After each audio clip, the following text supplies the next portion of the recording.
Aloha, everyone. Happy Aloha Friday. Thank you all for joining. Looks like we have all our attendees still like slowly trickling in. But welcome. E kamumay, mabuhay. Kumusta kayong lahat? Kumusta ang ating mga participants from all over the world? How's everybody doing? I hope everybody's doing well. Thank you again for coming. It looks like, again, like I said, people are still trickling in. But let's get this going. Kaya wag na tayo magpatumpik-tumpik pa. Let's get this started. So welcome to Pamana ng Lahi, Online Teachers Training Seminar for Philippine Language and Culture, brought to you by the University of Hawaii Center for Southeast Asian Studies and the Filipino and Philippine Literature Program. And back by popular demand, I am back. I remember doing this a few years ago when I was still back in Hawaii. And I was doing Pinoy food stories with Tita Pia. And of course, Pamana ng Lahi. So this is a full circle for me. I will be one of your hosts. My name is Markee Micu. And of course, joining me today is our mother in the Filipino program and founder of Pamana ng Lahi. She is everybody's tita at UH, the Professor P. Arboleda. Maraming salamat, Markee, and welcome back. I'm so glad that you are co-hosting this with me. Aloha again, everyone. Maalab na pagbati po sa ating lahat on behalf of the Center for Southeast Asian Studies and the UH Filipino and Culture Program. Welcome. First of all, I would like to thank Dr. Jayson Parba, who co-hosted co-organized this with me. I have checked all of the participant lists, and we have people from Hawaii, Guam, Europe, Australia, Aloha, and of course, lest we forget, we have all of the participants from the Philippines. Magandang hapon po sa inyong lahat, umaga sa Pilipinas. Wow, that's really cool. We have international participants, and even our speakers are from all over the globe. So pang international talaga ang events natin dito. But also, let's make this viral. So if you want to post our event on your social media, don't forget to use our official hashtag. We are using hashtag Pamana ng Lahi 2025. Again, that's hashtag Pamana ng Lahi 2025. And this webinar will be recorded and will be made available later on our website at cseashawaii.org. Again, that's cseashawaii.org. Other resources, including our modules and recordings from previous Pamana ng Lahi events, are also available at pamanananglahi2021.weebly.com. We'll put that in the chat so you guys can check it out. Again, that's pamanananglahi2021.weebly.com. All right. Before we officially get started, just a quick disclaimer that the views and opinions expressed by the hosts and the speakers do not state or reflect those of the organizers, the University of Hawaii, the UHM Filipino and Philippine Culture Program, and the Center for Southeast Asian Studies. This webinar will have two segments, one on the teaching of language and another on the teaching of Philippine literature and culture. Join us for an engaging teacher training workshop featuring experienced Filipino language and culture educators from Hawaii, the Philippines, and the continental United States. Participants will gain insights on teaching Filipino as a heritage and foreign language and explore teaching methods, gain a unique cultural perspective along with practical tools, valuable resources, and effective strategies for creating a dynamic classroom environment that impacts learning. So I hope that you will enjoy our seminar, and back to you, Markee. Thanks, Tita Pia. Yeah, of course. We really do hope that you guys enjoy this seminar, because then we are bringing you an exciting lineup of distinguished speakers. And just a little housekeeping reminder, we encourage everyone to engage with us on the chat, put in your reactions on the chat, and use the Zoom's Q&A feature for any of your questions. So again, for any questions, just put on the Q&A that you can see on your screen. And then for your reactions, just put that on the chat. All right, kaya simulan na natin to. Let's get started with our first speaker. So our first speaker earned his PhD in Second Language Studies at the University of Hawaii at Manoa. He is currently an assistant professor in the Department of Indo-Pacific Languages and Literatures, where he also serves as the coordinator of the Filipino Language and Culture Program. He has established an impressive record of publications in the areas of Applied Linguistics and Sociolinguistics. And just a couple of years ago, in 2023, UH Mānoa awarded him the Presidential Citation for Meritorious Teaching. Let us now all welcome our first speaker, fondly called Kuya Jayson, and by his students at UH, and also us now, alumni, Dr. Jayson Parba. Sorry. Thank you so much, Markee, and thank you so much, Ate Pia.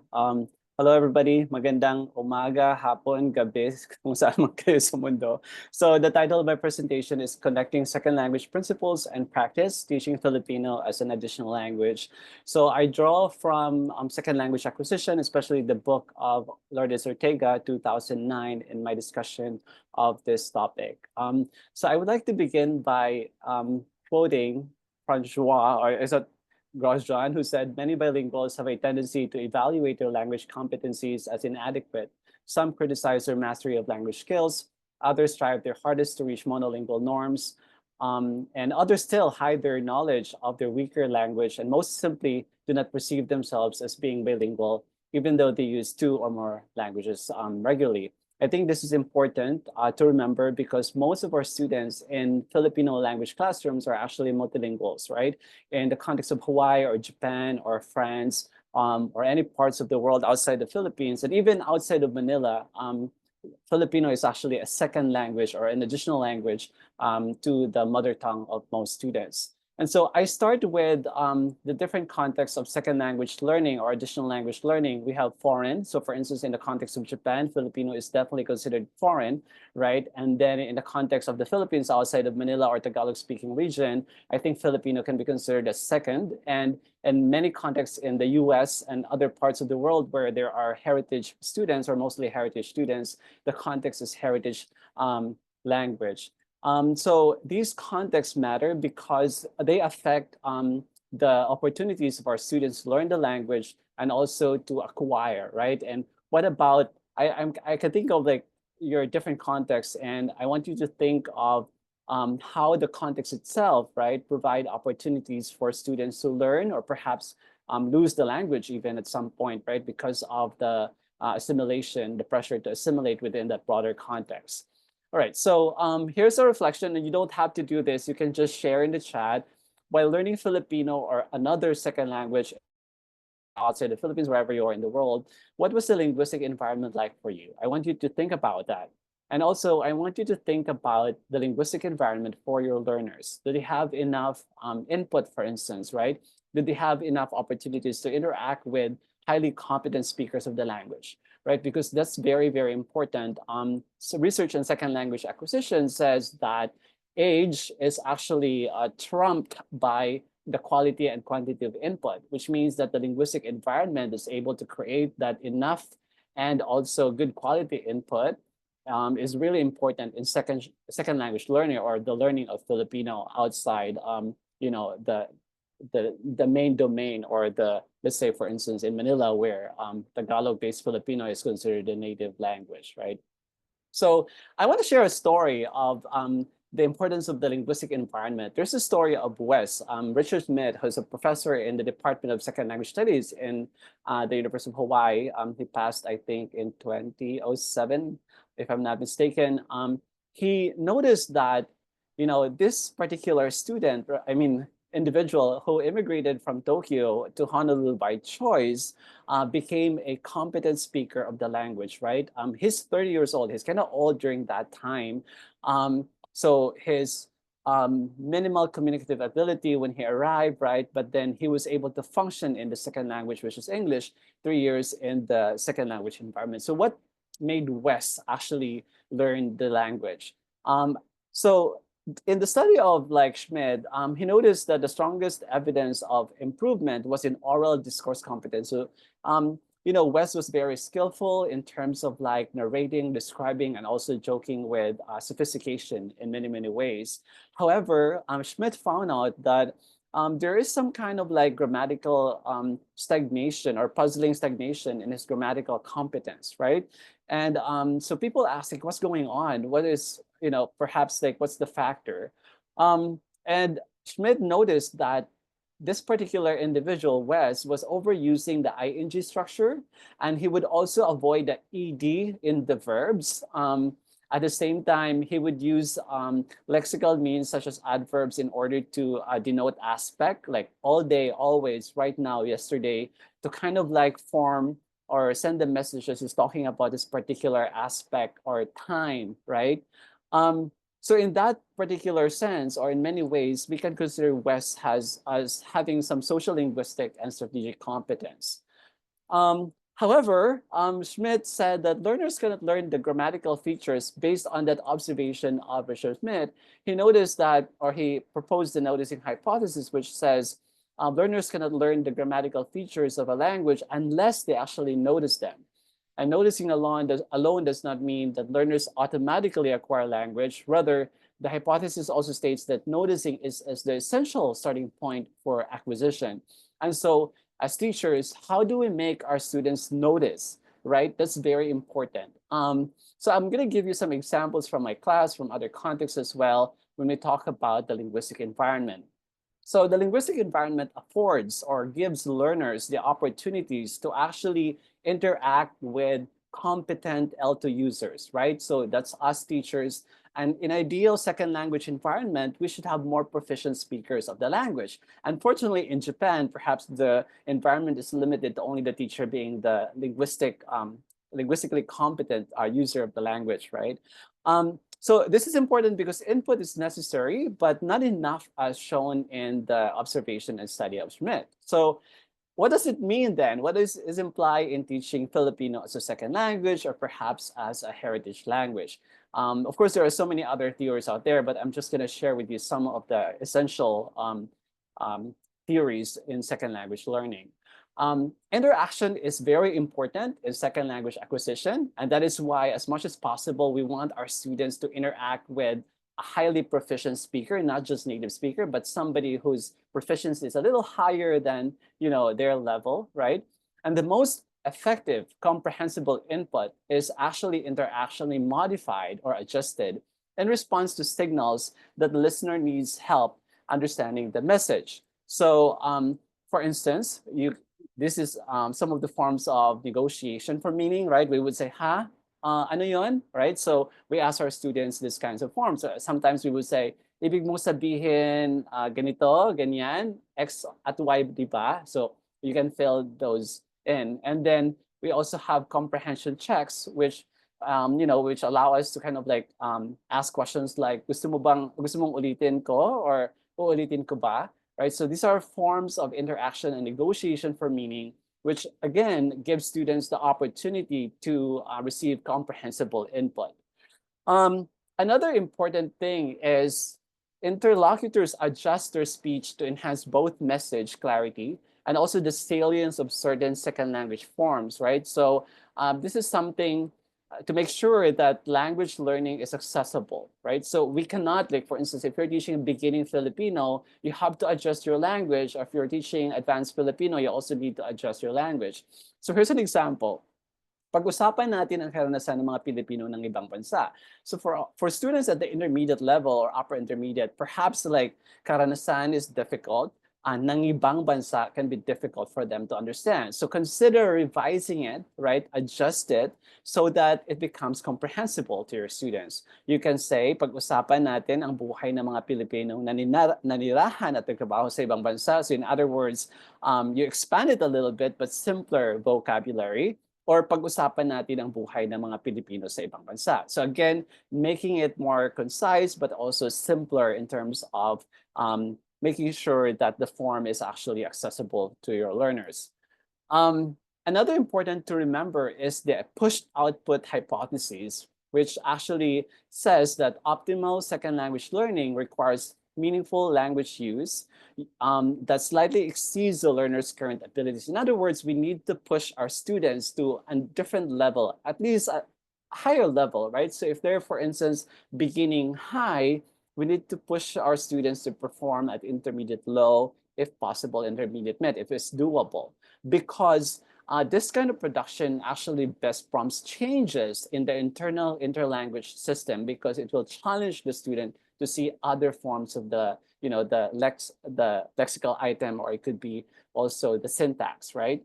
So as teachers then, when we create materials for our students in the beginning level, it's important to imagine, right, what kind of outputs, right, will the students produce so that they're actually challenged a little bit to exceed beyond their current abilities, and not just, replicating their current abilities, because then there is no improvement, right? So that's something very important to remember. I'm really trying to speak fast because I know I only have 20 minutes here.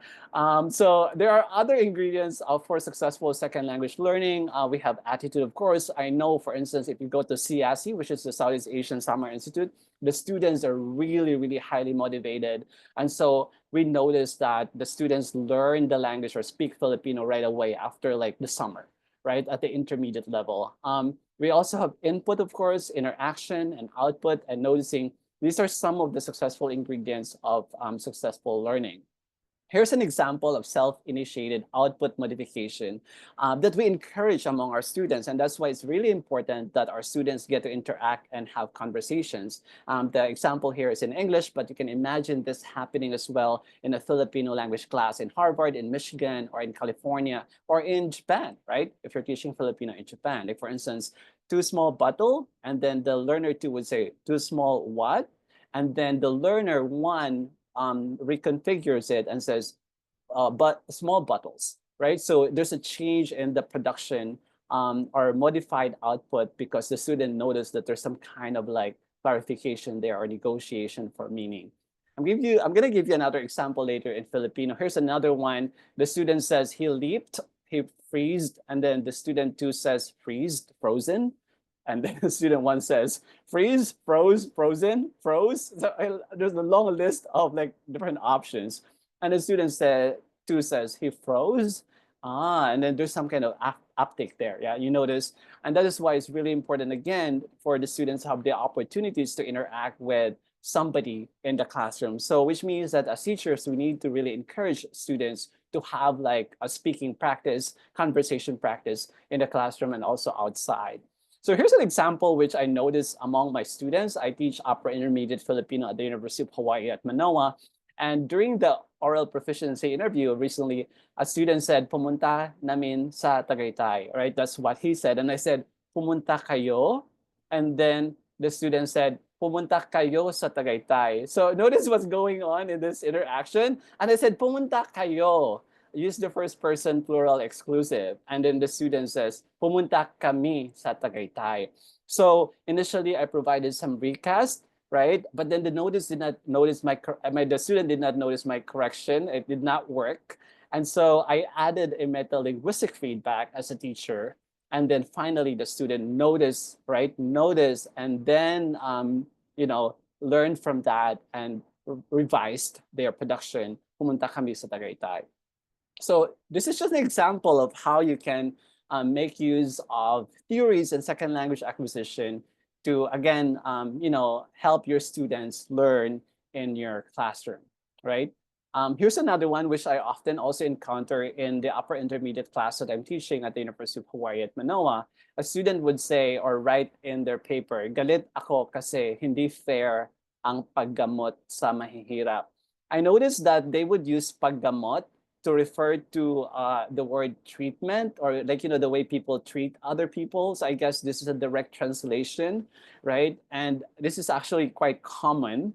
And then I would correct and say, galit ka kasi hindi patas ang pagtrato sa mga mahihirap. So this is a form of recast, right? So it's an implicit form of correction, but very often students do not notice it. And so that's why sometimes it's actually important to be explicit about your correction. Here's another one which I recently encountered in the writing or the paper of my student. And then he said here, kapag lumipat ang nanay ko sa Amerika, marunong siya ng konting Ingles at meron siyang accent. So I also noticed that they would use the word kapag instead of noong or noong lumipat. This is very common, again, at the upper intermediate level. So as a teacher, you can also study the patterns that the students make, or like common mistakes that your students make, and then make it an opportunity for everybody to actually learn or to revise a particular form, right, in the classroom. So another question is that, what do you think of providing corrected feedback?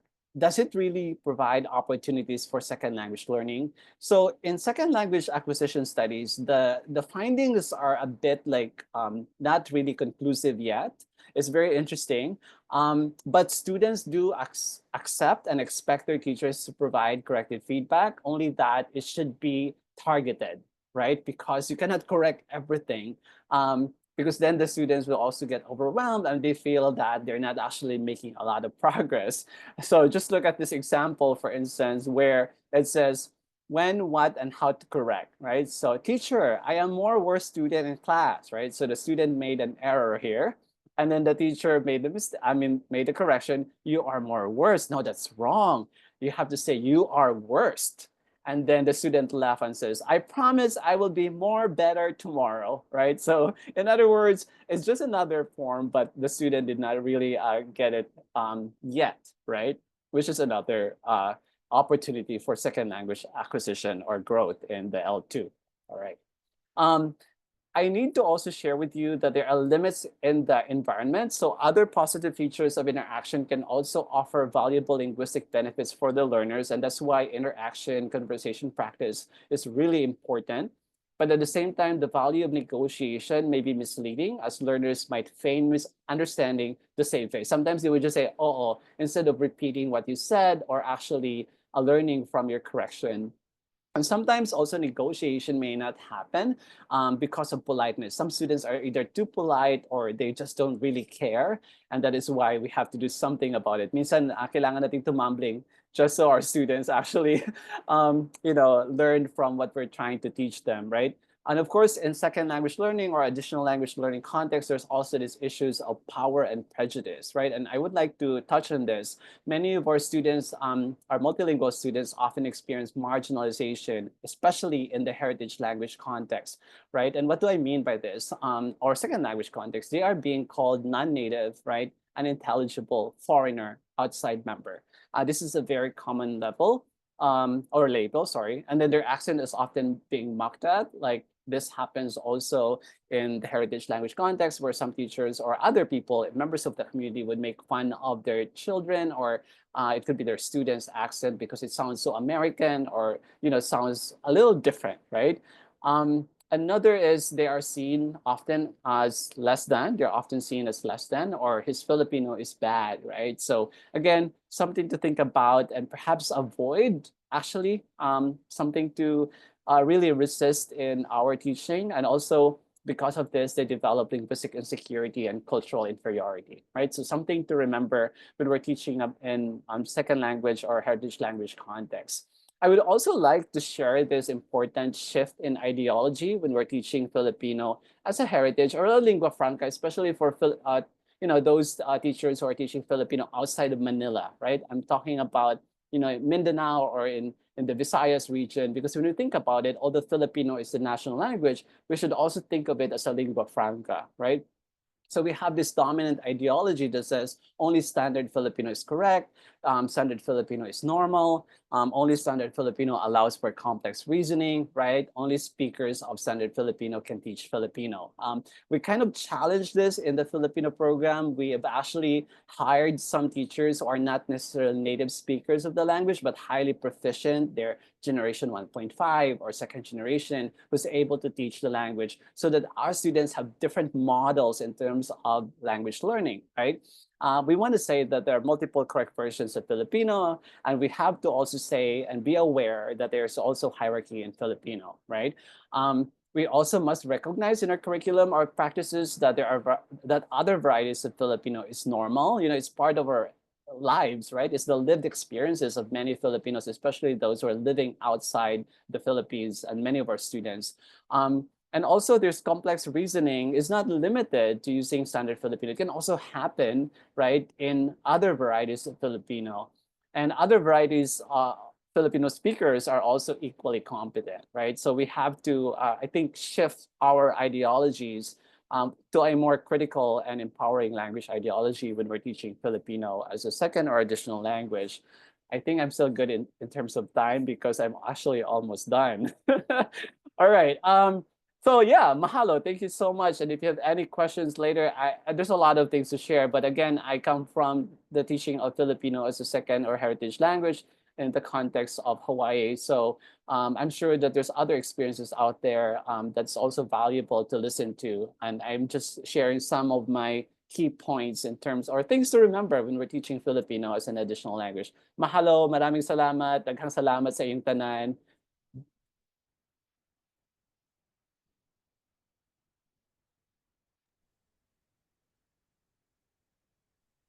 All right, maraming salamat, Kuya Jayson. And I Spoke do too agree. fast.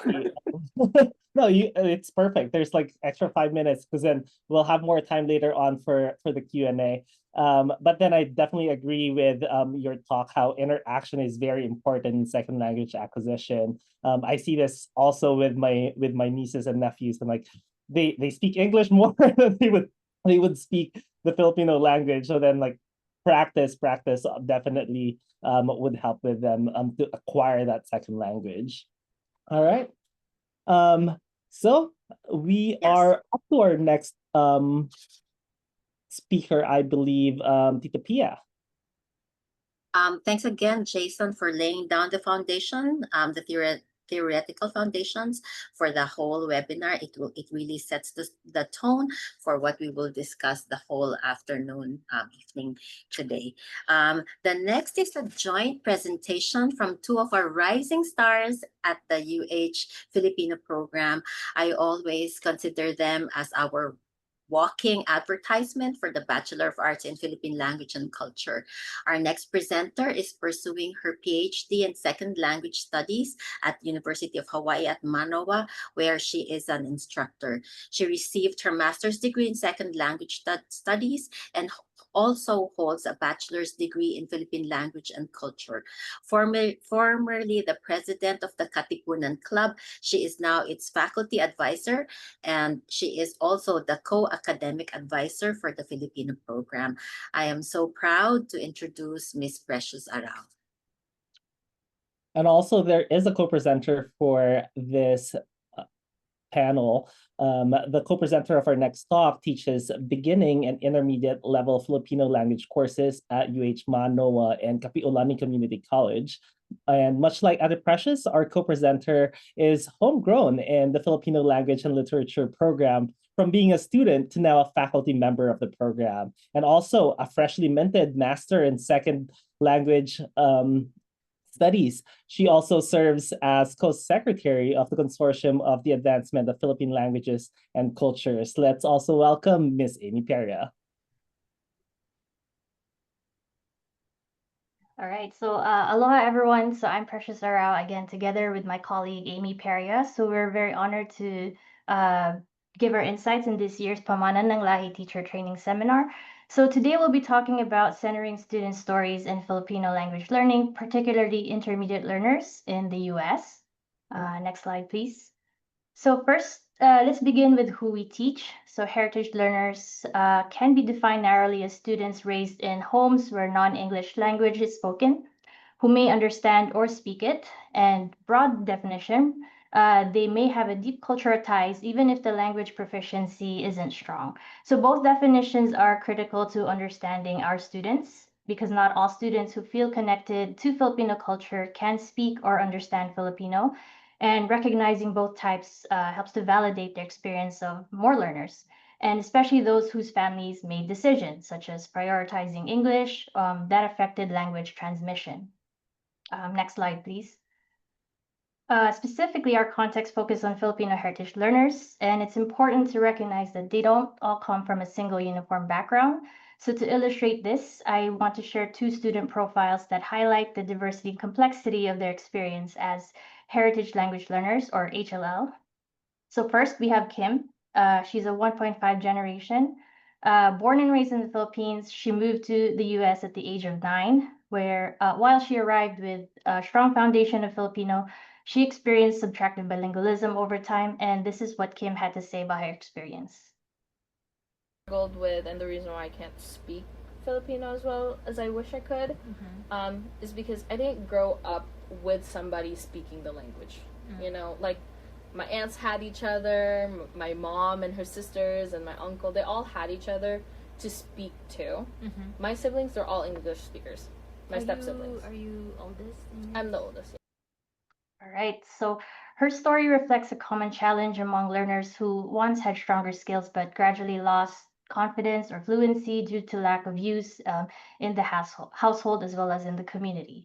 And then we have John. So John was born and raised in Hawaii. So despite being surrounded by Filipino and Ilocano language from his family members and the community, he did not learn how to speak Filipino. So John's story also reveals an intentional decision made by his family to withhold the language out of concern that it might interfere with his English development and develop an accent. So here, these two voices remind us that heritage language learning is deeply tied to personal history, family dynamics, migration, as well as educational values. So Kim and John both identify with the Filipino culture, but their linguistic access to it has been shaped in very different ways. Next slide, please. So we draw from language learning histories, or LLH, as an approach to support our teaching practice. So LLH are narrative reflections where language learner recounts their experiences with learning their language and how it began, what shaped it, and where is it going. So Barzukin et al. Describes LLH as reflective, emotive, strategic, as well as instructional, helping learners to think deeply about their identities and their learning processes. They also help to promote investment in learning and metacognitive growth. So I want to point out that this approach actually comes from a narrative inquiry research where personal storytelling is used to explore educational experience. So typically LLH are written or told in the learner's first or dominant language, so they can reflect fully and comfortably. However, we thought, what if we invited students to explore these stories and using Filipino? So we designed a lesson module that brings this research framework into our classroom. We scaffolded it with activities that support learners in expressing their language journey in Filipino. Next slide, please. That jumped a little bit. So while Amy finds the right slide, our approach is grounded in communicative language teaching, where focus is on meaningful communication rather than just mastering the grammar rules. So we design activities that encourage students to use the language authentically and interactively. So much like in the real life. So fluency, creativity, even making mistakes are embraced as essential parts of this learning process. But that said, this doesn't mean we disregard grammar. We recognize the importance of explicit grammar instruction as critical support for learners, especially heritage learners who may have strong listening or speaking skills but need help with their accuracy and structure.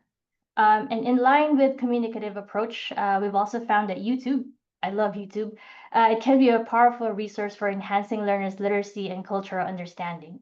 So videos featuring everyday Filipino speakers allow students to hear the language in context, pick up on cultural cues, and see how Filipino is used in various real-life situations. So next slide. So the main video we selected for this module is titled Foreigners Who Can Speak Filipino. So it features 5 inspiring foreigners who have learned to speak Filipino fluently, each bringing their unique story and passion for Filipino language and culture. Next slide.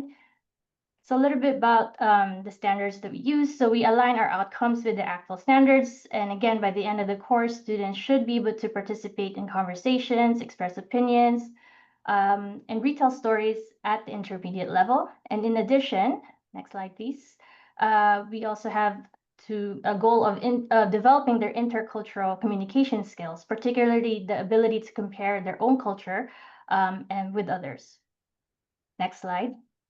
So most of our students are heritage language learners, about 95% of our classroom, at the intermediate low levels. So again, our goal here is to help them reach intermediate mid, intermediate to high by the end of the semester. A little bit of information about our presentation today. So this class was taught online through Zoom. So while this module it's also been done in person, Zoom made it easy for us to record and review class sessions. So the examples you'll see in our presentations today, like screenshots, video clips, come directly from our Zoom classes with, of course, with students' permission to use. And now I'll pass it along to Amy to talk about the process. Great, thank you so much, Ate Precious. So in this module, we implemented a 4-phase approach. So pre, during, post, and extension. Pre, during, and post are common in task-based language teaching. And then we added the extension. So pre involves activating background knowledge such as textual topic, vocabulary, and metalinguistic knowledge. During involves engaging with the learning material. The students mobilize resources necessary to perform the task. They also see or hear how the linguistic forms are used in the context, which are taught in the pre-activity. Post is where the students put the learning material to work by demonstrating and reflecting on what they have learned. And if time permits in your lesson plan, you may implement an extension task for practical application to extend language learning beyond the classroom. So each of these tasks that we will share with you are all collaborative and is also carefully scaffolded. So Precious and I will talk about the activities we have implemented in our classrooms that's been tried. All right, so the first pre-activity is vocabulary learning. So here are 11 vocabulary from the video. They are culturally relevant, so words like kilig, bongga, and nosebleed spark discussion amongst HLLs and show the richness of the Filipino language. So what they have to do is first, the students receive the vocabulary words without the definitions, so only the bolded words. The students are paired to work on definitions, first without the definitions. So without using their devices, they define the words based on what they know. And then later, utilizing online dictionaries or Google to define the unfamiliar words. The whole class then comes together to share the definition or the meaning of each of the vocabulary words, and the teacher confirms or guides the class towards further understanding. Next step to vocabulary learning is placing students into small groups. They are assigned 1 to 2 vocabulary to write a 1-minute skit. They are given a time to practice their pronunciation, intonation, and also encouraged to add feelings, which they really enjoy. This activity enables the students to demonstrate their understanding, but also negotiate meaning. We don't have an example of a skit within this module, but we do have one from the Comunidad module. So here they are using the word patakaran. The next pre-activity is introducing thematic questions. So the thematic questions ask about experiences in learning Filipino, such as how long have you been learning Filipino? Why are you learning Filipino? And what is the most difficult? With their partners, the students read the questions to each other and share their understanding of the question. And here they often engage in metalinguistic talk based on their knowledge from the beginning level courses. So I do remember one instance of a pair of students discussing this question, gaano katagal? So student A said, oh, gaano is like ilan for how many, but you can't count it. And then for katagal, student B said, I don't know what ka is, but I know tagal because my mom says matagal ka when I take a long time to get ready. So together, they formed an understanding of what gaano katagal is, and then they complete their understanding. So hearing these kinds of discussions demonstrate to us as teachers what the students know and don't know, and also how they know these specific knowledge. So it helps us move them along their learning process or to fill in necessary gaps. And next, Precious will talk about the next pre-activity. Okay, so part of our pre-activity, so this is again way before we watch the video, is prediction tasks. So again, prediction is a real-world skill, and it's important that students also get to practice it in the language classroom. So for this activity, each student is assigned to a person from the video. So we have Anna, Maria, Eunice, Joanne, and Sandra. So their task is to brainstorm what they think this person might say in the video or what their story could be. Again, they can refer to the thematic questions, but we can also provide them with some keywords to help them get started, such as, where do you think she works, right? What about her familia? What languages do you think she speaks? Where does she go to school? Or where was she born? So I actually want to invite, I don't know if I can invite everyone, but maybe the panelists to try this prediction activity with us. So if I can't see in the chat, perhaps the panelists can type some predictions about Eunice. So let's use Eunice, so right here, as an example. So please type short sentence or phrases in Filipino of your prediction about who Eunice is. So for example, where do you think she works? Where was she born? I'll give you guys about 20 seconds to engage with that. So while you're typing, so I'll mention that our students usually use Zoom, Whiteboard, or Canva during this phase. They're encouraged to express their ideas in any language, even use drawings. So again, this is just brainstorming stage. Afterwards, they discuss their prediction into smaller groups. Okay, so what are some of our predictions, Ate Amy? Nag-aaral siya sa Harvard. Nag-aaral siya sa Harvard, okay? So let's see. So after that, guro si Eunice, taga California siya. Salamat, lady. Okay, so at this point, the students organize now their ideas using this simple worksheet. So again, they write about 7 to 10 prediction statements. They can be very short. It's okay.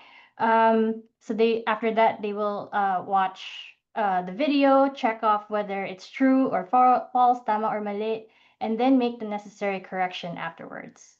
So and then they revise the original statements and also take notes based on what they actually learned. So it's okay that it's short, the phrases such as may trabaho siya, that's fine.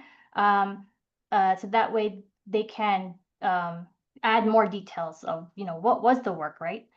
Okay, so the prediction, nag-aaral siya sa Harvard. Let's see if that's correct. So we'll watch a short clip about Eunice. Sa Philippines po ako pinanganak, doon na po ako lumaki, doon na po ako nag-aral ng elementary, high school, college. Yung mom ko kasi is half American, half Filipina. Wala po akong biological father. Hindi ko po nakilala yung father ko, hindi ko alam kung saan lupalop siya, ganun. Lumaki po ako sa lola, pero ang rinig ko sa lola ko is half German siya, half Irish. By the age siguro.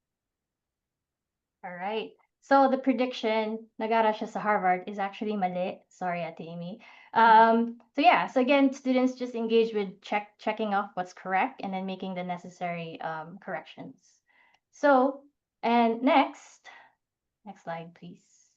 They rewatch the video again. So, and then they are advised, or they are required to take as many notes as they can about their assigned person, because their next activity is going to be to create a one-slide presentation about their assigned person. It includes information they gathered from watching the video, from the brainstorming activity, and we typically tell students to present about 4 to 5 minutes in length. And this is followed by a reflection activity. And with that, I'd like to pass it on to Amy. Okay, so in this reflection activity, they actually engage in small group discussions, specifically to kanino ka nakaka-relate, kanino ka hindi nakaka-relate, and bakit. So many of them say na hindi sila nakaka-relate, or they don't relate to Eunice because they did not grow up in the Philippines. They did not learn their home language from their parents. But on the other hand, they can relate to Sandra because they also have difficulties with grammar, specifically knowing the affixes pinaka, mag, and nag. And some can relate to Anna because she's a singer.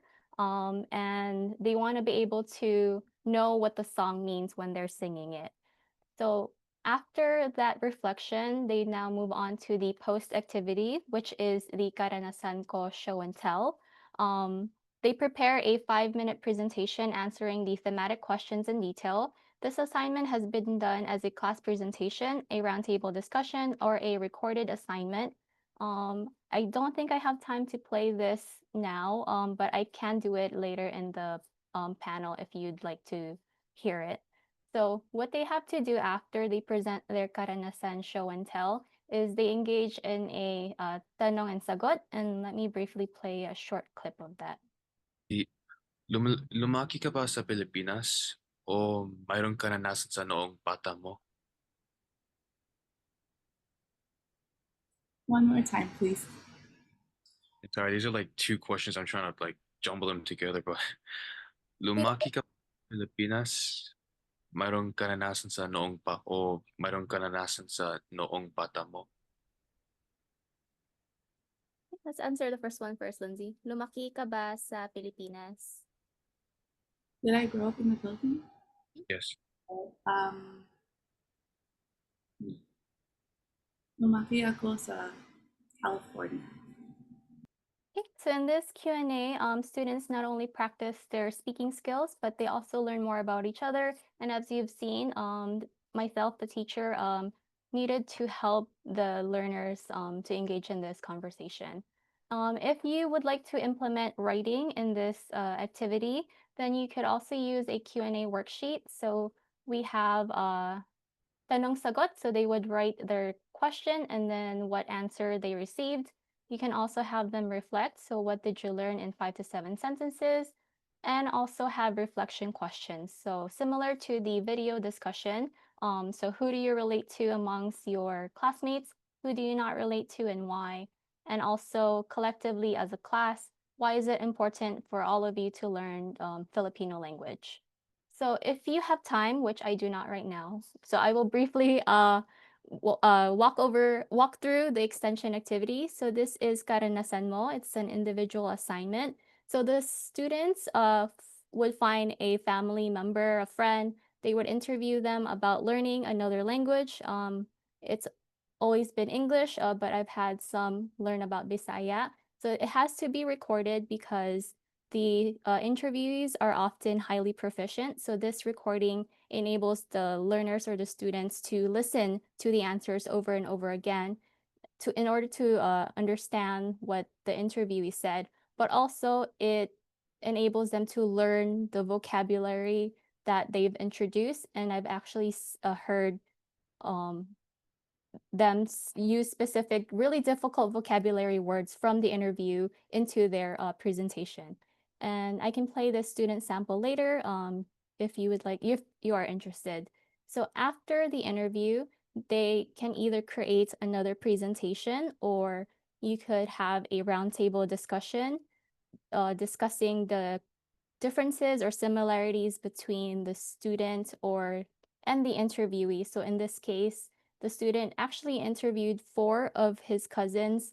So they were discussing the gendered pronouns in English versus the different pronouns in Filipino. So as a concluding statement, just to wrap up everything, it is important to gain a deeper understanding of heritage language learners, particularly Filipino HLLs, whose experience don't neatly fit common definitions. By also centering their language learning histories, we gain insight into their realities. LLH writing fosters investment in learning and reveals strong metacognitive awareness as students reflect on challenging grammatical points in Filipino and explain why those confusions occur.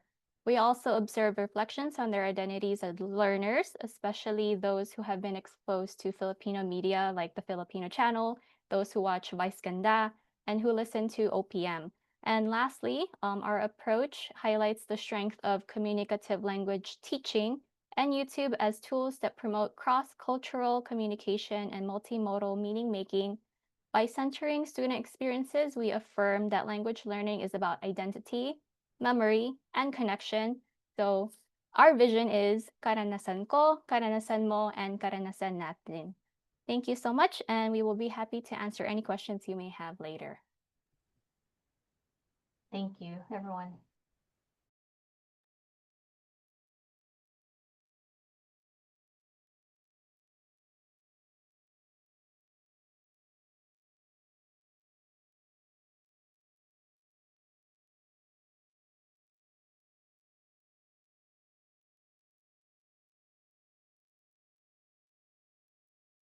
All right.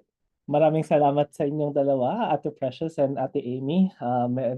Thank you for sharing your experiences with teaching intermediate Filipino language to our heritage language learners and their experiences as well, and how that shaped your teaching strategies.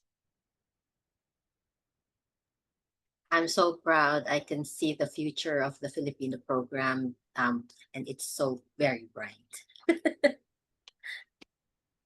All right. I think we are moving on, Tita Pia. We're going really we are on time, which is really which is really good. All right, so let's move on to our next presenter. Our next presenter is definitely a definition of Pinoy pride. She is but just the first Filipino language preceptor at Harvard University. She also served as an instructor for almost a decade at Cavite State University before returning to Northern Illinois University, where she served as a Fulbright foreign language teaching assistant and recently earned her second master's degree. She has completed her coursework for her PhD in Philippine Studies at the De La Salle University in Manila and is currently writing her dissertation. So let's now all welcome Miss Lady Aileen Orsal. Thank you so much for the generous introduction, and thank you for the organizers for hosting this event. I myself am taking notes from the previous presenters, and I hope that I'll be able to also share something from what we experienced at Harvard for the past 2 years. So good afternoon and good evening to the people from the East Coast. So my presentation is something I also presented recently in the Boston Area Language Pedagogy Conference. It's entitled Sari Sari Stories, Embracing Languages and Identities Through Narratives of Filipino Multicultural Communities. And as we know, Sari Sari Store is not only a store where we can find basic commodities, but it's also a social hub where a lot of stories are happening and are being shared. But more importantly, I just realized in the past few years when I came here to Boston, I went to a public library, and I have a habit of like going to a library and just checking out some resources that are related to the Philippines. And amazingly, when I went to the children's section of the Cambridge Public Library, there are two important storybooks that are highlighting the Filipino American stories, and both of them are actually situated around stories of grandparents, the granddaughter who's a Filipino American, and they are both situated in a sari sari store. And from then on, I realized how sari sari story can be very powerful in building connections across the people from the Philippines and people here in the US, and eventually not just the sari sari store itself, but also the idea of variety, like how we can have a lot of resources in a Filipino language class and use that not only to enhance their language learning, but also to increase their cultural competence through the various stories that we can use in class, which is primarily the context of the presentation today. So inspired by those sari sari stories and stores rather, and a variety of stories we can share in a language class, the Filipino language program at Harvard for the past 2 years aims to be a site for meaningful conversations about stories of communities in the Philippines and in diaspora through various authentic resources. As you would see in a story published by Harvard Gazette, you'd see that students in their testimonies sense a deeper connection to the culture and community, not only about the language, but definitely about their connection to their heritage. And we will look into that further as we move forward with the presentation. So my presentation is very simple. There are just two parts. First is about the value of storytelling in the language class, and then eventually the strategy we used in class for the past 2 years, specifically during spring, when we feel that the students are now more able to digest the storybooks that we have been using. So definitely storytelling is very important. It shows multicultural identities. It enhances communicative skills, and definitely the cultural competence of different types of learners. It also gets to address different types of interests as the stories are of varied backgrounds. And in this presentation, we try to move forward from the text itself to connecting to the teller, the authors, and then eventually transferring that information and narrative using the Filipino language. So first, why stories? There's a lot of reasons why.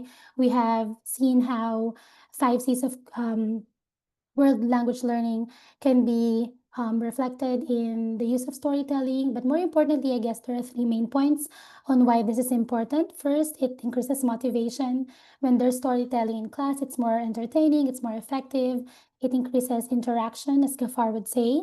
Also, it illustrates reality. So, how challenging it is to be the person that people or the students would, consider as the main resource person in relation to Filipino language learning and Philippine culture. And so when I took the position, I really told myself that there's no point in, getting or monopolizing the information. It's really important that students would see the various resources that are available for them. And through the stories, you can illustrate those social realities, and we can have meaningful discussions about the narratives embedded in these storybooks. And eventually, of course, very important would be language practice, how these interactions that revolve around the narratives we have been talking about in class can be very important point of language practice. And even though some may be hesitant into checking how really comprehensible the inputs are, even for beginners, there are a lot of ways actually wherein even beginners can digest the information and learn a lot more through these storytelling activities and even in the introductory level. So let's go and dive in straight to the strategy. First is, of course, the selection of text. So last spring 2024, we utilized children's stories that reflect Filipino identity across multicultural communities. We read the text, we reflected on them, which I can relate to Precious and Amy's presentation a while ago, wherein they talk about the personal stories of the students. In this case, we started with a story that was written, and then we move forward to their personal reflections, and eventually presented them in class so they become experts in the stories that were assigned to them. But then the discussion went throughout the class, so then there's more interaction and more language practice.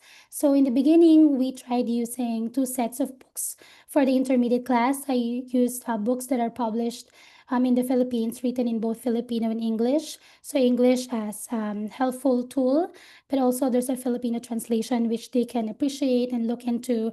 So we encourage them to read the Filipino translation, but I also understand that there would be some vocabulary that they need help to understand the story. So then the English translation is present. So primarily, it's not just the reading, not literally the reading that we're checking. It's more about the speaking later on and the writing that will be assessed through their outputs. But then for the advanced class, we wanted to also use a part of the class to show how multicultural the Philippines is, and to also help them increase appreciation of the other Philippine languages. And so Sari Sari storybooks have partnership with authors from the Philippines.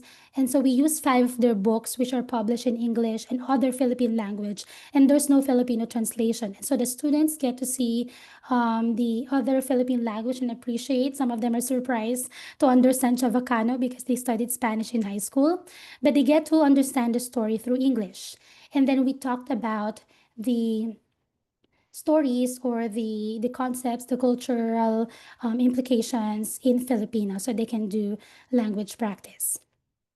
So these 2 activities, although similar in nature, of course, have different expectations for different levels. So there's a different length of expected output for the intermediate versus the advanced. You'd see a sample instruction here.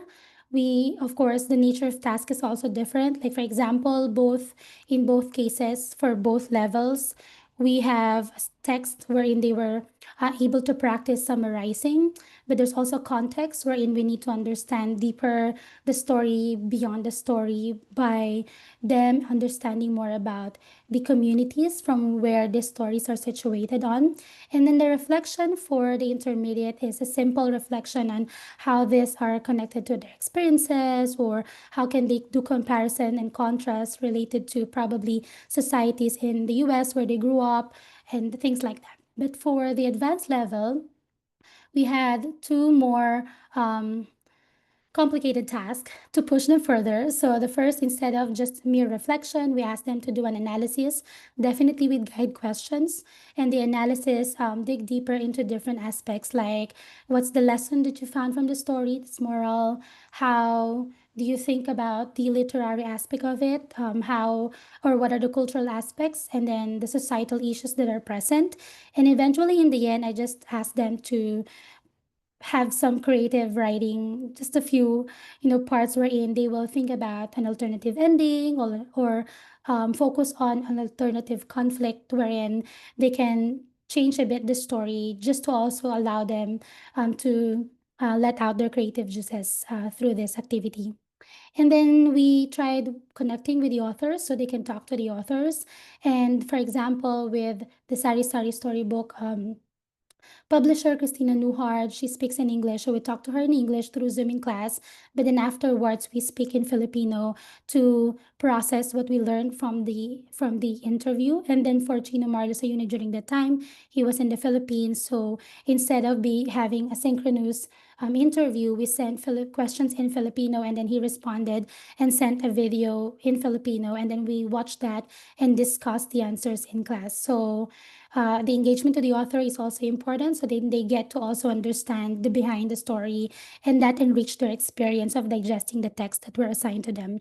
And then eventually, of course, for the presentation part, which is primarily where we would hear more of the Filipino skills that were being taught in class and that they are learning from the class. So eventually they presented their discussions, and the same as what Amy and Precious presented, there's a portion wherein their classmates are allowed to ask follow-up questions. And if they don't have questions, they can just say a reflection as to how they can relate to the characters, or if there's any experience in the past or plans in the future that they can relate to according to what the story has shared with them, depending on what their classmates had focused on. But then I was thinking about during that time, how about the elementary level? What can we do with the elementary level to build collaboration, at least for that specific activity? And so what we did for the elementary is that instead of giving them the story, which might be very overwhelming for them, we paired them up with a student, one-on-one pairing with a student from intermediate and a student from advanced.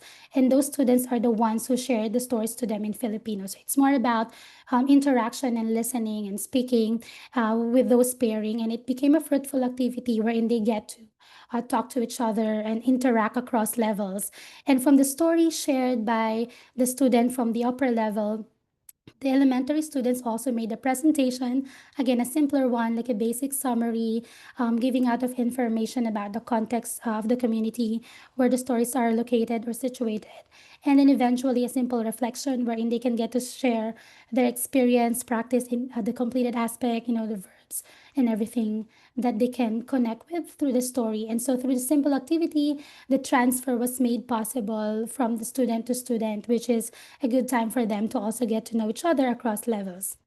But then we are privileged enough or fortunate enough that the semester after, Northeastern University Filipino Student Organization organized a community conference where we invited us. And so that was the first time we shared with them about sari-sari stories. And luckily, 3 of my students participated and volunteered to be co-facilitators. So from the classroom to the community, they were able to share the stories of some of the storybooks we use.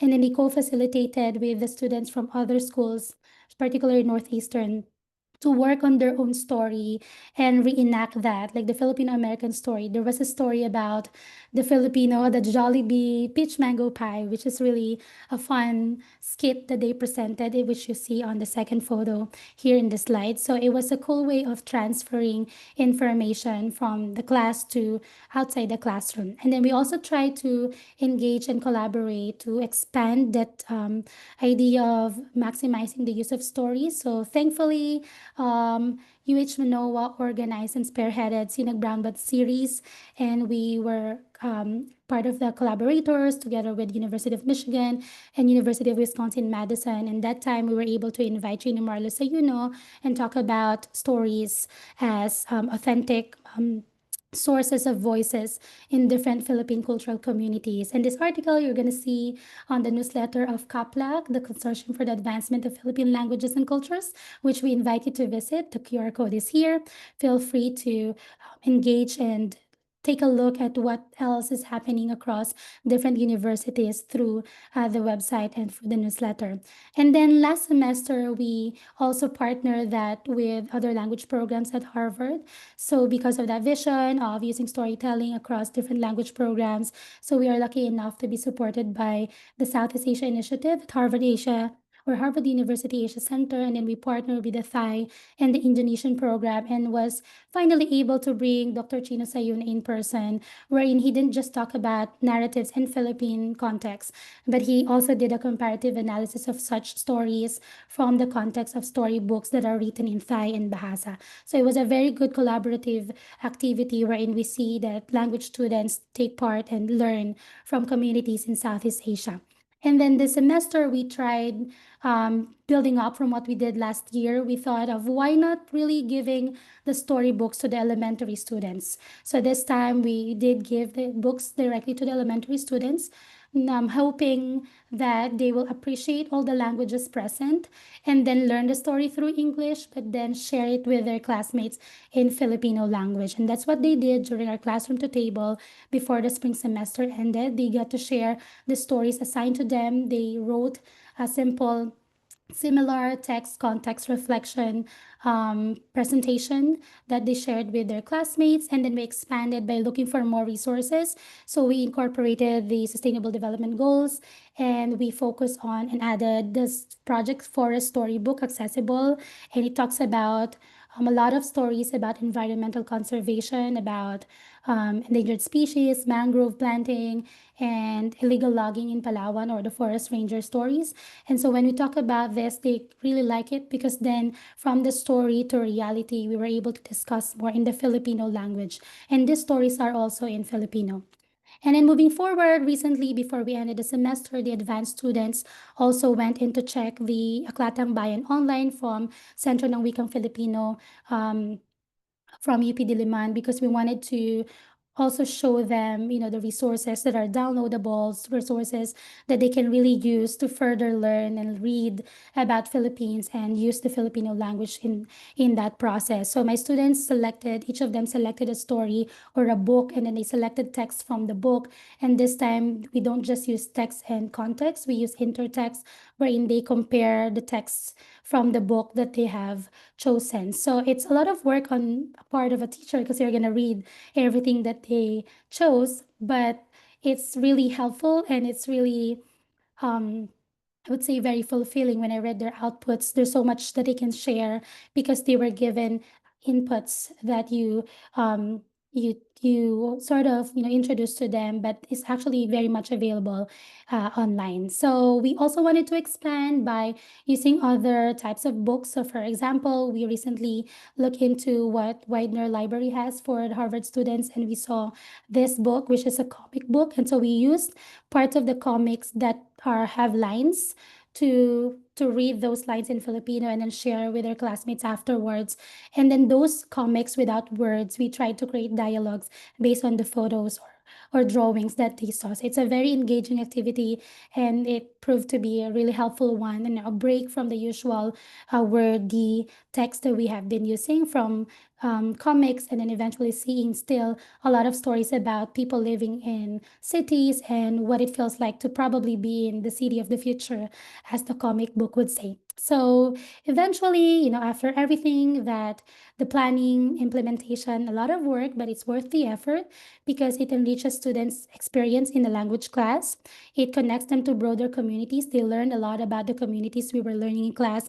And so that increased their motivation to learn the language, to really be able to talk to more people and really hear the stories from the Filipino speakers. And of course, it also interests their understanding of the culture, which some of them are thinking of doing research about the Philippines, so they can eventually also map, Philippines in the research map of Harvard, for example. So some of the comments, and as you see on one of the blogs, one of my students wrote at Harvard College, she talked about how the class was not only a great learning experience, but it also made her excited about her identity, her culture, and the Philippines as a whole. And I think that's one thing that will help us also engage our learners and probably increase enrollment, is to really make them appreciate the language. It's not just a tool that can be for survival, but even a tool that we can use to hear more stories and hear more voices from different multicultural communities.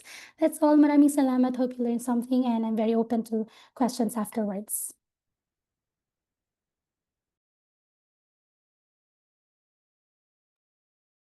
Yay! Isang bagsak. Maraming salamat, lady. Nakakatuwa ang lahat ng ating mga presentasyon ngayong hapon. Alright, so we are ready for the Q&A. Please type your questions, and Markee and I will monitor them. And you can also raise your hand to be allowed to talk if that's your preference. They have a mute option. So they would just have to put their questions in the Q&A feature on Zoom. So we know for sure you guys have a lot of questions for our panelists. So go ahead and type that in the Q&A box on Zoom. And I believe there are questions about people still trying to get in on the Zoom link. We're trying to get that fixed on our end to make sure that everybody gets in. But please do let us know if there are still other participants waiting in the waiting room, so then we could try to reconcile that here on our end and then get them in the webinar.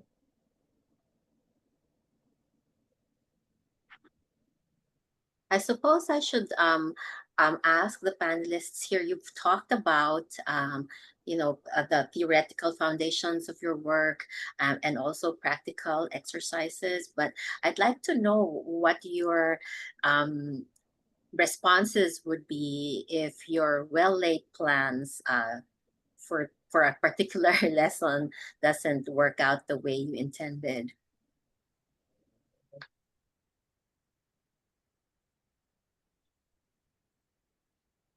I mean, anyone can answer. Improvise. I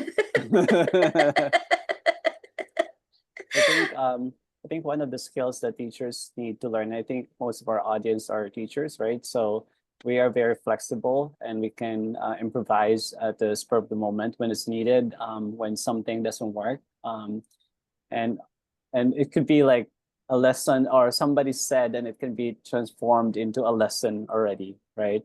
Or a particular grammar aspect that the student found interesting or baffling maybe, and then it can be converted into a lesson. So I don't know, I'm sure the others have different experiences. Lady, what do you think? I'm already like, okay. I agree, Pa, to improvise, but also we're very hands-on, especially with our language classes. As you know, we really monitor each and every one. And so I think, hands-on monitoring, we would see those challenges that they are experiencing. And so we try to, like what Amy said a while ago, try to intervene and guide while also not limiting their ability to learn, but also trying to push them to help them out. So for example, with the story, sometimes I get too excited. Oh, this is a great story. I think this is amazing. But then when I give it to some, because they're also busy, they're doing a lot of, courses across the campus. So it's very important. I think the one-on-one consultation that I did in the past with them is helpful for them to have a direction whenever someone is being lost as to what context, what exactly we wanted to see from this part of the paper that they're going to write. So I think that hands-on monitoring is important. And then if it feels overwhelming, adding more guide questions. We improvise, we revise, and keep on improving. Especially, we actually do that since that learner's profile change every semester. So it's a constant monitoring din po. Thank you. From Raymond Iscala, he says, I'm working as a teacher in Philville program in Canada. Do you have any strategies or materials you can access for early years and maybe for like younger speakers? Precious or Amy? Yeah, so right now our program, we utilize the textbooks of Dr. Teresita Ramos. So this is very outdated, published in like the 1980s, but it does serve as a really great guide. It gives you explanation of like the grammar points. You can point students to use it as a resource. For example, if you didn't have time to explain this grammatical feature, you can direct them to the pages. It's also worth, looking at the exercises that are there. So I think with beginner teachers, it's often a struggle, like, oh my god, how am I going to plan my lesson? It's okay to start with what's existing, and then from there you improvise, like what Kuya said earlier, because things could go wrong. For example, like my YouTube video could not play. What are you going to do? So of course, since it is an experience of language learning, then I guess I will have to talk about my experience live in class. So those are the kinds of things that we do to adapt. Or it's a Q&A question. Nobody talks. What are you going to do? So, yeah. Sing. Oh, no. Yeah. All right, we have directed question here for Ms. Orsal. This is from Lailani Texon Pearson. What challenges have you faced when implementing storytelling in diverse classrooms, and how did you overcome them? Thank you for that question. I think one of the first challenges we encounter is vocabulary. Definitely, there's a number of vocab in a story that they haven't heard yet, for example, because some of the vocab actually are connected to, let's say, that specific culture. But because there's English translation, I had to juggle between, should I really, give this textbook to them when they don't understand much of this? Or should I allow English to help them?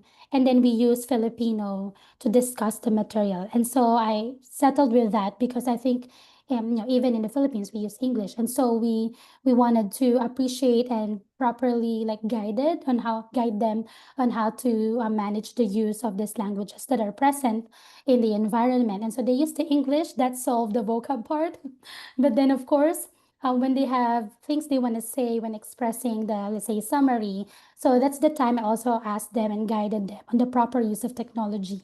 So in class we initially used, and we have a customized chat GPT where they can talk to a simple GPT about Filipino terms. But then if I'm in the classroom, they go to me. But then if they're doing it outside, I told them how to use properly. And then usually when they submit something that were taken, let's say a new vocab they learned from the chat GPT, we highlight it, so then I get to see what did they learn from chat GPT. So it's really more about incorporating the resources instead of scrutinizing, policing them on what they can and they cannot. In essence, they have all these resources around, and what we do as facilitators is to really help them use them properly. And so that's how we address those challenges and eventually continuously modify, again, depending on the learner's profile and learner's ability. I think it also helped that we do a lot of stories prior to the main story. So the use of authentic materials like news articles or short stories like Juan Tamad and Bibingka, simple stories prior to the big storybook, that helped a lot. So then when they come to the big storybook, they're not overwhelmed or surprised because they've been doing it for weeks in class. A question for Jayson, Amy, and or Precious. How do you deal with students with zero knowledge on culture and the language, and what scaffolding techniques or lessons do you use? In a nutshell, of course, it was you had specific exercises as well, but how do we deal with if they are coming with absolutely zero? Yeah, I think that's for maybe Precious and Amy, because they're teaching the beginning and intermediate levels. Hi, Amy. Precious. Yeah, I'll invite Amy maybe to say something. Go ahead. So I'll make it easier. So so in my online classroom, there are actually second language learners. So they are married to Filipinos and they want to learn the language. So they do not come from a background with Filipino. So what in the 101 level class, I think it's very important to introduce vocabulary. And also enable them to use English. So for instance, they say, oh, how do I say shopping? And I say, just use shopping and say, nag-shopping ako. So implementing linguistic grammar instruction with English words so that eventually later we add more to their knowledge. And then perhaps Precious or Kuya Jayson can add on to that. Yeah, I think that's a really good how do you call this, scaffolding, right? Introducing the Filipino structure with what is familiar already, right? So if students are familiar with English because it's a dominant language here in the US, I don't know, in Japan and other parts of the world, but it does work with, of course, it makes a lot of sense when you're using the students' dominant language as they learn, and you also build their proficiency in Filipino. Of course, we eventually slowly remove English as they go up to a certain level.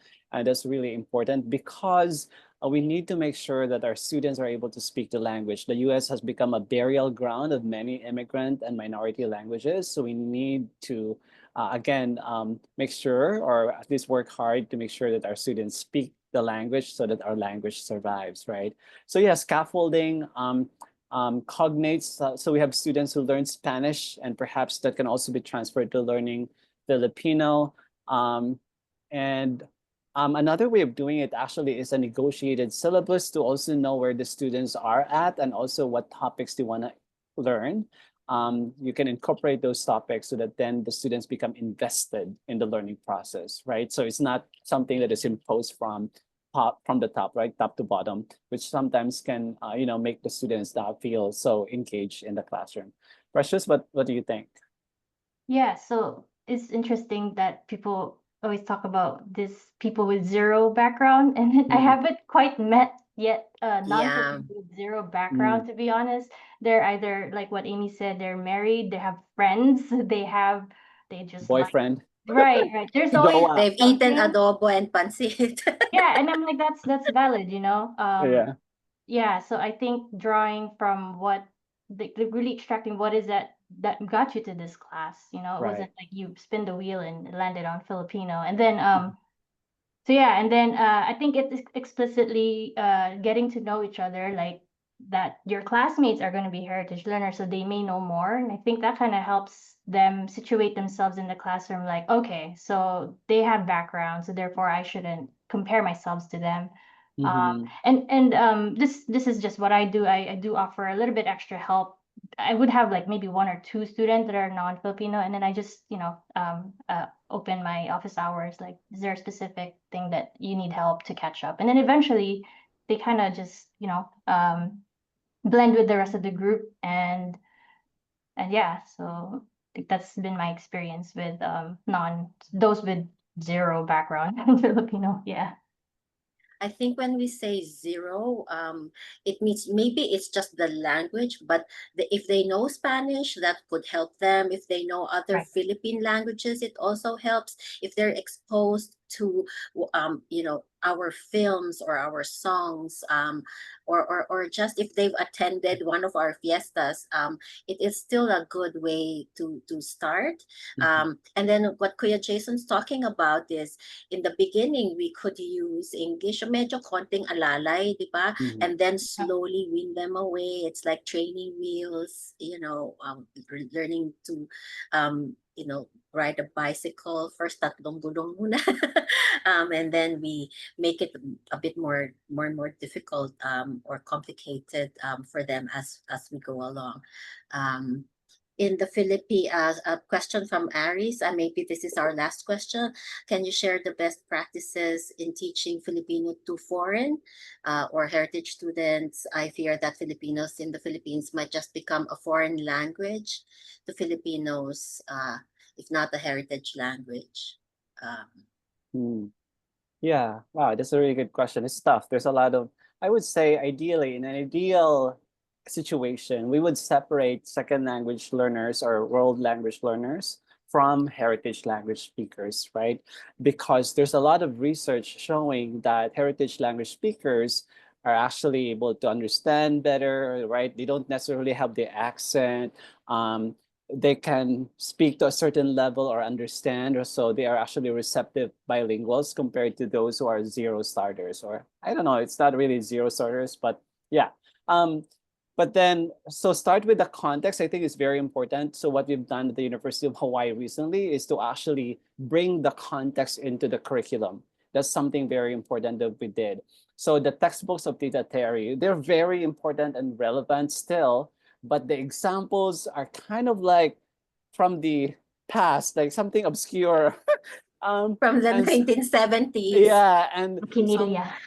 like maquinilla. Like, who uses maquinilla nowadays? Nobody, right? So we needed to make sure that the communities also are represented. We talk about Waipahu, we talk about Kalihi, where our students are from, or from Honolulu. We talk about their experiences here rather than talking about the experiences in the Philippines. So we still talk about the experiences in the Philippines, but including the local context is very important, because then the students see themselves actually, in the curriculum, in the textbook, and that the fact is Filipino is actually spoken outside the Philippines. We have a community here. I know in Harvard, in Boston, there's also a Filipino community. So when we think about target language and target culture, it's not just in the Philippines, but actually here in the US as well. And that's something where we can all start, and then from there develop our materials, develop our curriculum and even, our teaching practices. Yeah. And then I'm sorry, I think we have time for this one last question from Assistant Professor Wilmar Cabahug. Because of the challenges in vocabulary, Filipino language structure, translation, how does it affect the lesson delivery, and how do you manage to finish the lessons? I think we're talking also about Filipino as a developing language. You guys can share. I'll stop now. Yeah. Sorry, where's the question? I lost Maybe it. Lady or Amy and Precious. It moved to the answered tabs. Just click on the answered tab. They're talking about the changes in the structure of Filipino. Yeah, go ahead, Lady. As for me, I always know there's just a very limited time in the class, no matter how, like, for example, for us, we meet 4 times a week, but even meeting 4 times a week is not enough to really encapsulate everything. And so we always try to focus on, what are the priority for the moment. And then of course, also tell them the open space for learning afterwards. I think it's a good management on what you need to focus during class time, what needs to be done before going to class time. Let's say, for example, vocabs. You put that before class time. They come to class time to interact. So you don't spend time in class like memorizing or reviewing this and that. We go to class for interaction, for activities. And then the extension activity that Amy and Precious was talking about, it also has to be helpful and supplemental. So I think all those processes help, knowing that we can't really cover all the words out there, but teaching them how to notice, like what Kuya Jason was talking about, teaching them how to notice, teaching them how to be learners outside the classroom. I think that's very important. And then just being open again to the idea that this is not the whole Filipino that we're talking about. There's so much more out there. And if you learn these basics, you can talk to others and learn some more. If you learn some more, you get funding probably for immersion programs. Yeah. Just always motivating them that there's always so much more space for learning that even me myself get to learn more about. That's why I put the stories in different Philippine languages for them to also acknowledge that this exists. And these are part of all these things that we wanted to learn. And there's so much more. So it's just that if we use our class time to maximize such learning, then we will be able to learn the skill and bring that even outside the class. There's a really wonderful comment from Dr. Teresa Savelia, and she said, great presentations, sharing my pride since the 3 panelists are members of the Consortium for the Advancement of Philippine Language and Culture e-board. And for Precious and Amy, it's great that you're able to use the students' personal narratives that make them more invested in the learning. Do you use the narratives of current or previous students, and how do you handle the assessment? Thank you, Tita Tess. Using the narrative. Yeah, we do use so first, that's why I started with that video. That was like when I made this module, so that was the narrative I was working with.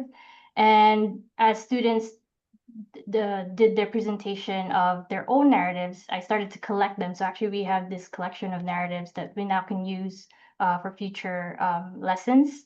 And in terms of handling the assessment, so we normally use rubrics for presentations. So for example, there's some grammatical things that they needed to do, use a vocabulary. Did they use the specific structure? Did they answer the question? Did they participate in the question and answer or give a comment? And then in terms of assessment for at the end of the unit, so for me personally, I do an oral assessment during midterm and the finals.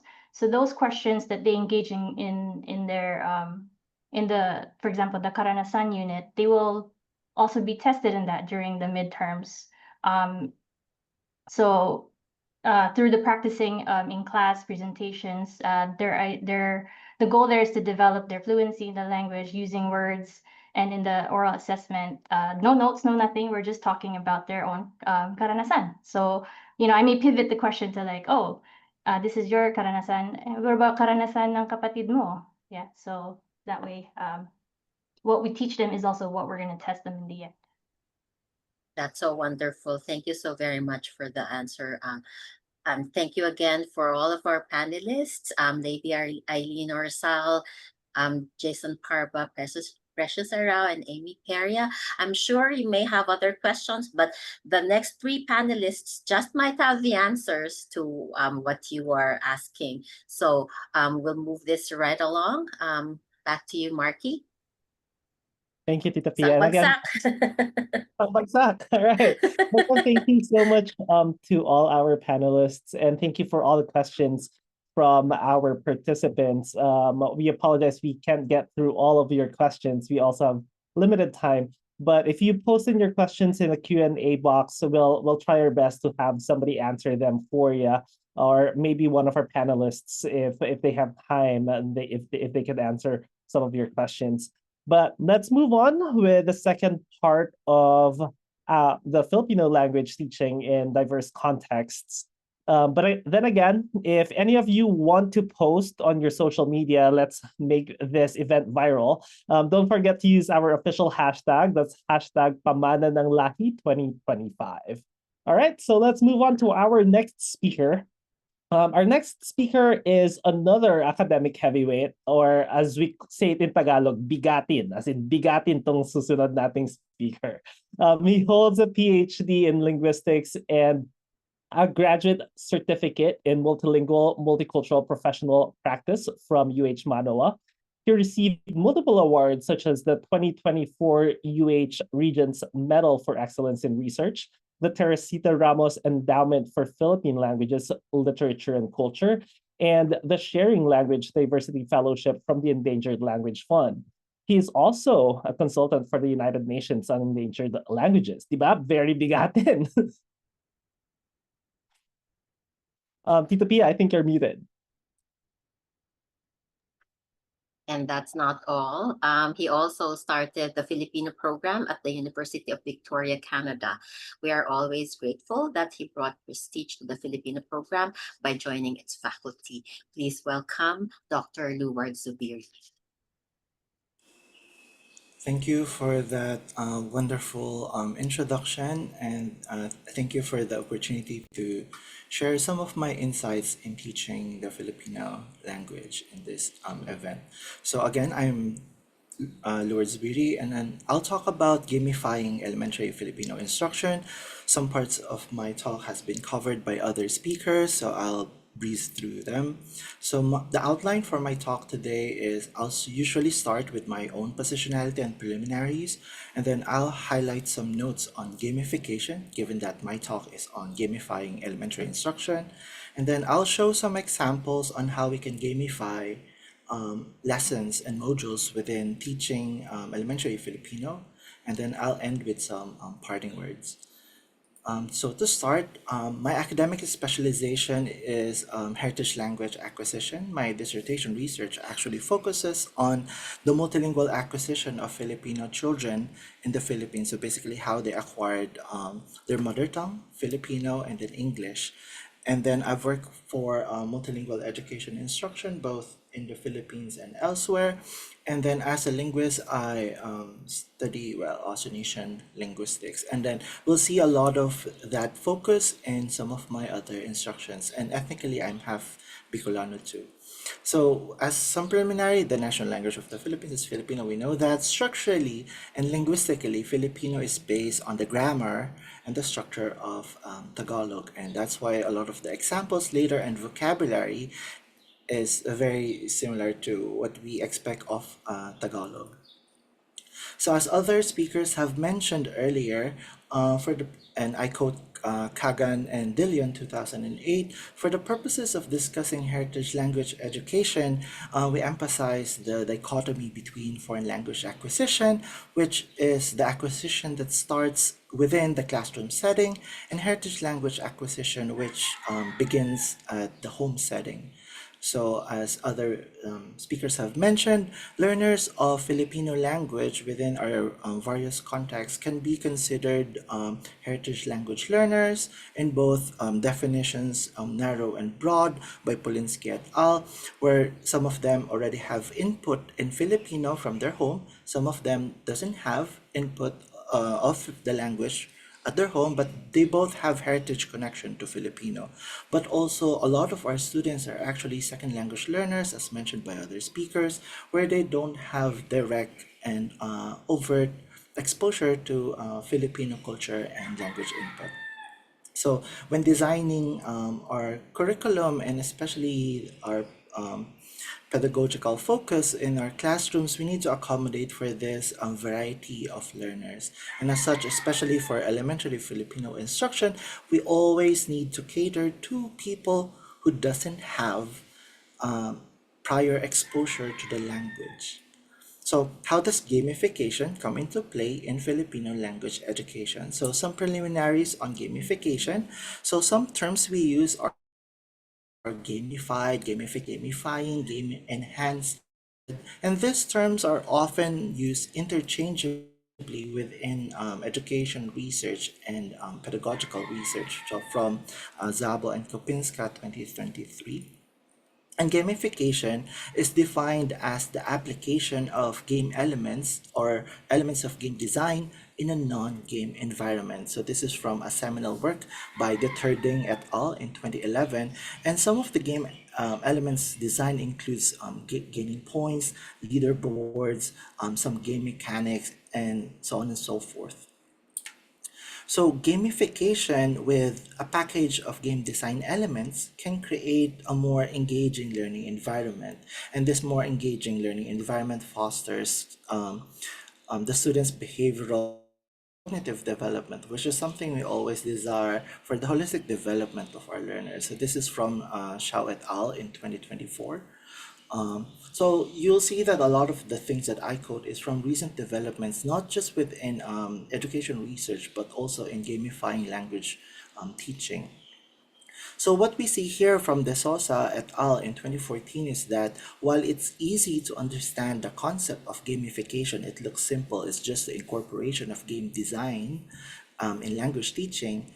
Gamifying learning effectively, so it means in our context, gamifying foreign language instruction effectively is not that simple.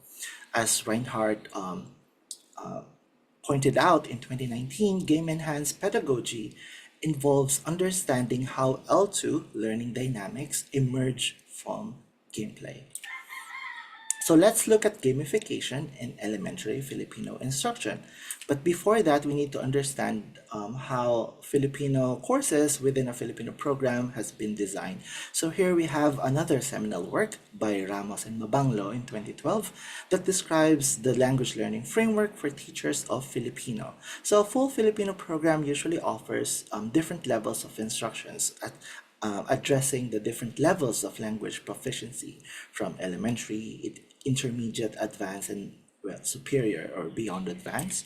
So usually we start with level 1 or what we call as elementary Filipino in a lot of the different courses. And if we look at the Filipino oral proficiency guidelines, which is something devised by a lot of the people here, and then looking at the ACFL proficiency guidelines, which is one of the main guidelines we use in the United States, elementary Filipino instruction actually targets novice proficiency acquisition among our learners. And if we look at how novice proficiency has been characterized, we'll look at this. It's engage in conversations and produce written text on familiar topics using a variety of words, phrases, simple sentences, and questions that has been extensively researched, understands words, phrases, and formulaic language that has been learned and rehearsed, and derive the main idea from simple, highly predictable oral or written messages utilizing strong visual and contextual support. So if we distill this characterization of novice proficiency in its core themes, we see some important concepts, important keywords. And these keywords is on familiar topics, things that are culturally salient or common to our learners. It's based on formulaic language, basic repeating patterns. It is predictable both in written form and in spoken form. We have extensive repetition of vocabs and sentence patterns, and we provide strong visual and contextual support to the thing that we provide, which is comprehensible language input appropriate to our students or learners ages and stages. So in the context of elementary Filipino instruction, again, novice learners need language that they can predict, repeat, and see in action. So that's how we entrench, as we use in cognitive science and in acquisition studies, we entrench basic schema in the target language. So usually there's a lot of schools of thought here. I usually like to start with the acquisition of sounds or phonics because especially for elementary language instruction in Filipino, this is the only time that we can address and attack phonics. Otherwise, the acquisition of sound has been entrenched. They have learned how to produce specific patterns in sound formation, and it's harder to relearn, unlearn in higher language proficiency levels. So learners connect letters to sounds through repeated, predictable patterns. And a lot of the examples here will show are actually tasks based on acquisition research, which is actually very similar to how we gamify language instruction. So one example is this spelling task. So we have here a photo of a dog. We have the English keyword, which is obviously dog, and then they're trying to find the Filipino word counterpart for dog, which is aso. And then let's look at the video. So a learner can play this game and try to find how do you spell aso in dog. So basically you're attacking both comprehension and production by finding the relationship between the letters and the sounds, and then you can, also practice the pronunciation of each word, and then you form meaning and concept associations. You have a picture of the dog, you have the English gloss, the English word dog, and then you have the Filipino, the spelling of the Filipino word for dog, aso. And then within your lessons on phonics, you can connect then this word for dog, something common, something salient, something elementary, to other more either more intermediate word or other common words like abo, ash, adobo, everyone's favorite Filipino dish, amo, ano, apo. So by learning that there are relationships among sounds and concepts, and changing one particular letter or one particular sound will change the meaning of the word, we expand not just the phonetic awareness of our learners, we also expand their vocabulary comprehension and production at the same time. So again, we want to emphasize that changing or replacing a sound in a word can potentially alter its meaning, and that's why we always highlight phonetic awareness and pronunciation accuracy for elementary instruction, because that's the only time they can learn, unlearn, and relearn things before it becomes entrenched as a habit in higher proficiency level. So the next example is what we call a picture naming task. So a picture naming task, you see a picture, you name the picture. It reinforces key and salient vocabulary. So let's look at this example. So you have a photo of this. You know this in English, it's a fish, and you guess what it's called in Filipino. Is that you see this photo, a verb, baba. You see this photo, yo-yo. So picture naming, you see a picture, you guess what's its name, lamok, ulan, so on and so forth. So again, this task highlights repetition of key and salient vocabulary. So usually I do this in my class when I'm teaching Filipino alphabet and teaching them key core vocabulary for each of the letters of the Filipino alphabet, and then you expand from that. Another thing we can do to gamify elementary instruction is to have a picture selection task as opposed to a picture naming task where you have a photo, you name the photo. A picture selection task, there's a set of photos, and then you select among the group of photos which is the appropriate photo meaning association. So this task reinforces retention and association, which is very important for language learning. So let's look at an example. So this is from a module on counting and numbers. So you see here options of various Filipino words like isa, panganay, mga, pito, at, and then its counterpart English word or English function. So you do picture selection, you form meaning association or meaning pairs, and then you do this so on and so forth for various different modules. So let's look at another example. So this one is for road signs, and when usually for the modules of directions, following and giving directions. So you have the different road signs. Some of the road signs are very visuals, they don't have words, but some of them do have words like bawal pumarada, bawal tumawid. And then you, again, similar to other picture selection tasks, you associate it with the counterpart English phrases or words. Okay. So a foundational way to build comprehension is again by focusing on matching word with their respective meanings, because that means if you can appropriately and correctly match the visuals, or in this case the photos, with its intended meaning, it's an attestation that you understand that word or you know the meaning of that visual support. So that's how we do comprehension checks. But at the same time, once you are able to regularly and consistently recognize the visual support and its counterpart word, you can always combine that comprehension check with a pronunciation test. You can say out the words, you can pronounce the words, you can say them out loud, and then you can also use them in various sentences to practice not just pronunciation, but also sentence formation. So there's a lot of ways that you can, do about combining both comprehension and production tasks. So Filipino is an agglutinative language, a type of language in linguistics that means words are composed of smaller parts, and we can easily, to a certain extent, distinguish those smaller parts.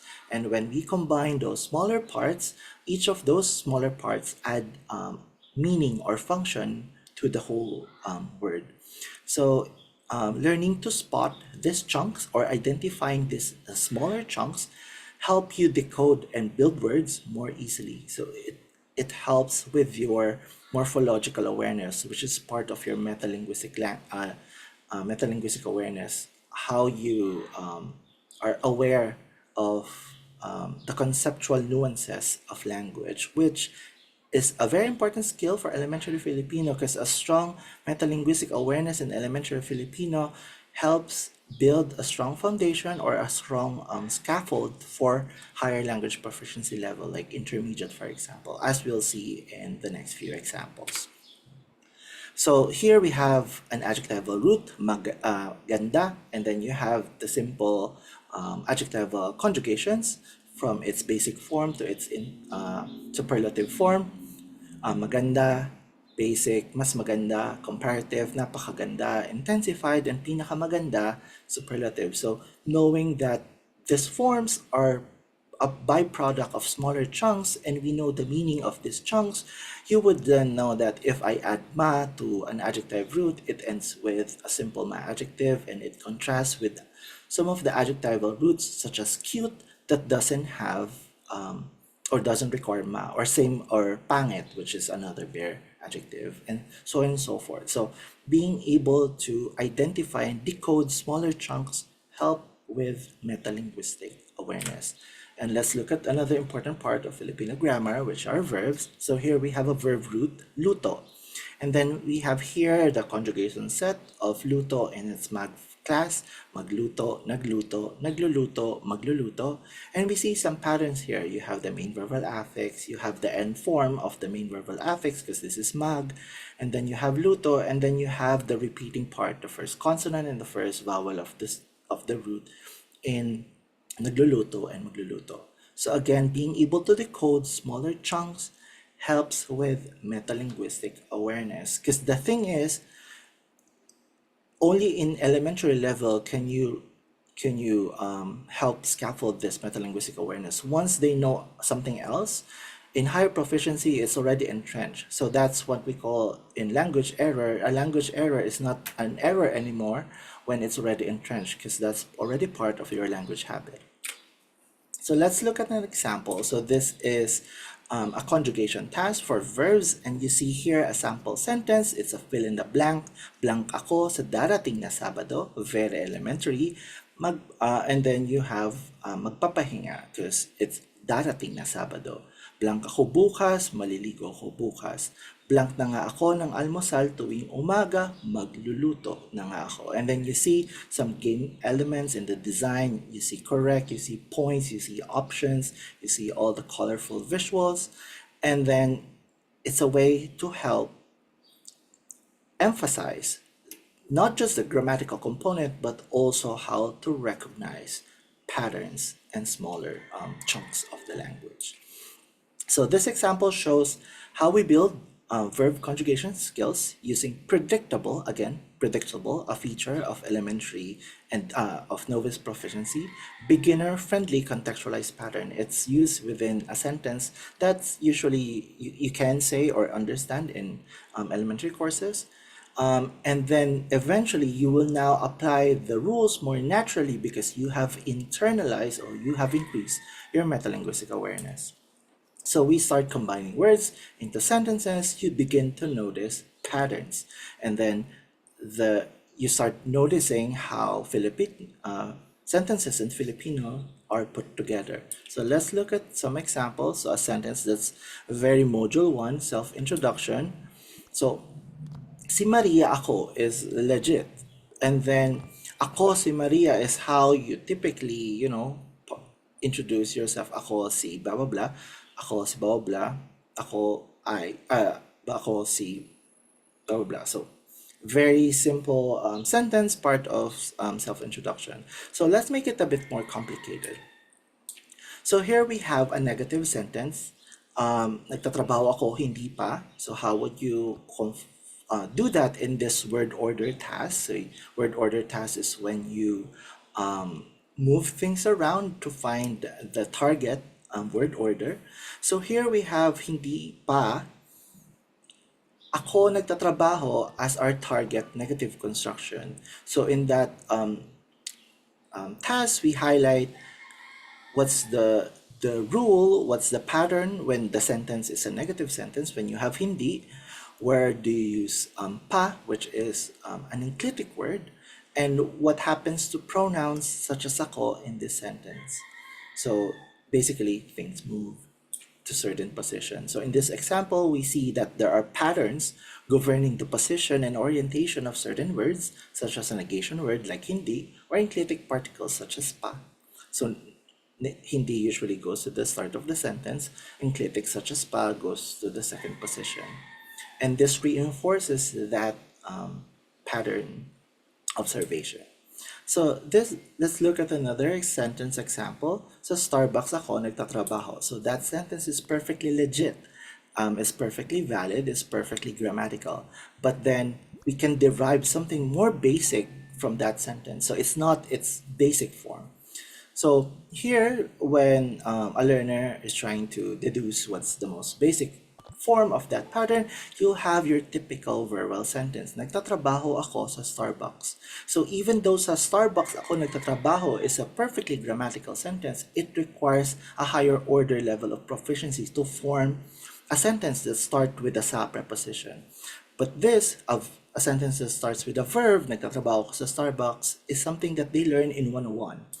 So while sa Starbucks ako nagtatrabaho again is something valid and perfect, in Filipino, it is ultimately derived from something more basic and something more elementary. So by looking at how parts of a sentence fit together, we see a basic pattern in how we form sentences and how elementary sentences in Filipino are constructed or composed. So we see here you have a predicate with to complement, predicate X, and an optional Y. Nagtatrabaho ako sa Starbucks. And as you increase your proficiency in the language, you know that some parts in Filipino sentences can move around. So like, for example, sa Starbucks is a location phrase, it's a locative, you can move it around, you can highlight it and focus it and move it to the start of the sentence, which is what we saw earlier in sa Starbucks, ako nagtatrabaho. And then we see that ako there moves to the second slot after the location. Sa Starbucks, ako nagtatrabaho instead of sa Starbucks nagtatrabaho ako. And that's how you teach them that from certain simpler elementary forms, we can derive higher proficiency patterns, like a sentence that starts with a location. So introducing key concepts early on helps build metalinguistic awareness, giving students a strong foundation for developing higher language proficiency if they want to reach intermediate, if they want to reach advanced, if they want to reach superior language proficiency. Having a strong metalinguistic awareness in the elementary level is the best way to go, because otherwise, again, after elementary, all those things are habitus already, errors are entrenched, it's harder to unlearn and relearn. But then when you introduce conceptual understanding, when they can still entrench it, it helps them progress through higher language proficiency. So in this talk, I've explored the theoretical foundations of gamification in language instruction, and I've demonstrated how it fosters a more engaging, meaningful learning experience by incorporating game design elements while staying true to the core principles of language acquisition. You need grammatical knowledge, you need language input to acquire language. I've also shown examples on how we can gamify different language instruction, from vocabulary acquisition to morphological, discernment, to word order, to sentence construction. So there are different ways to include and incorporate game design elements. So let's continue to innovate, inspire, and empower our students through innovative pedagogy, because education science are changing every single time, and there are new ways to how to do things while staying true to what we know as evidence-based language learning and acquisition. So that's it. Thank you. Mabalos. Salamat tononon. Maraming salamat. Thank you very much. Mahalo na Loa. Yay! Sobrang galing. Isang bagsak. All right, maraming salamat, Dr. Louward, for sharing your experiences in incorporating edtech, such as gamifying instruction to make elementary level instruction more effective. Indeed, learning the Filipino language can be fun by taking advantage of edtech, or just the games that we use for instruction. All right, so moving on, let's go on to our next presenter. Our next presenter is an associate professor at the University of Osaka, where she received her PhD in human science. She holds a master's degree in arts and letters from Osaka University of Foreign Studies. She has been teaching Filipino language and culture and Asian culture and society for 15 years. And most importantly, she was a Filipino major for her undergraduate degree in Southeast Asian and Oceanian Studies. Of course, I need to say that that was where I met our speaker. She was my student at Osaka University. Yeah, ang galing-galing niyang mag-Filipino. It's really inspiring. She has since published numerous articles on heritage language education, Filipinos in Japan, and multicultural education. Mga kaibigan, Dr. Kimi Yamoto. Let us give her a round of applause. Aloha, magandang araw po sa inyong lahat. My name is Kimi Yamoto, and first of all, I'd like to appreciate having this opportunity to have my presentation here today.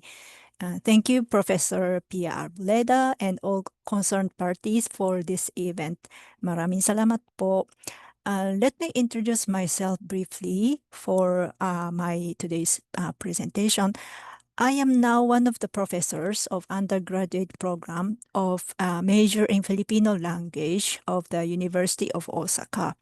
And while I was a student in undergraduate program of our Filipino language major before, I started to support children with Filipino roots in public elementary to senior high schools in Osaka and Hyogo.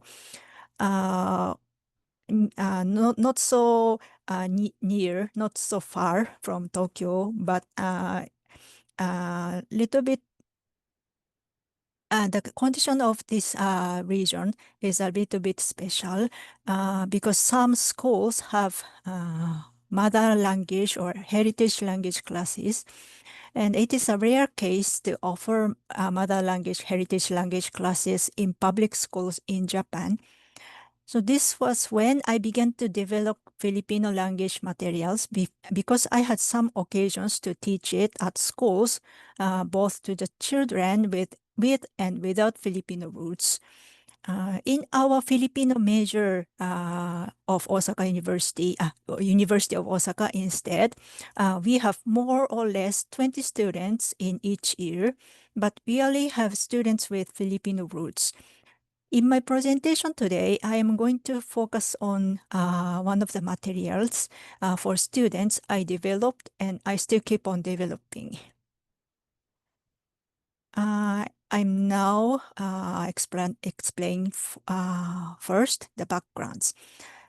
The number of foreign residents and citizens with foreign roots keep on increasing in Japan. Filipinos and people with Filipino roots began to increase, especially in 1980s. And many of them are female and get married or got married with Japanese spouses. Children with Filipino roots, including the second and the third generations, and also generation 1.5, also increased. And Nikkei Filipinos, Japanese descendants, and trainees, and people in professional positions are now also increasing. And over 341,000 are registered as Filipino nationals as of December 2024. And some are newcomers and others are oldcomers. And not only because the Philippines and Japan are geographically close and have deep relations since early times, but also because many Filipinos have their lives in Japan as citizens. Filipinos are considered as neighbors for the majority Japanese. And how do they get acquainted with Filipinos in their daily life? Some have schoolmates or classmates whose mothers are from the Philippines. And some workmates are Filipinos in offices and factories. Some meet a Filipino English teacher at school or on the web. There are also some chances to get acquainted with Filipinos living in the same apartments or in the same regions. But the majority Japanese rarely know these Filipinos well and have no opportunities to learn their languages as well. It is foreign citizens who learn and use Japanese language daily and adapt to Japanese culture because Japanese language and culture are so dominant in Japanese society. And even children with Filipino roots have few chances to learn or study Filipino languages. And one of the other reasons is lack of learning or teaching materials available in Japan and appropriate to learners in Japan, especially for Japanese native speakers. Many of the materials are for trip in the Philippines or love life. Few materials are for wide range of learners and information. There are other problems regarding layouts, illustrations, photos, and so on, besides contents, structures, and situations.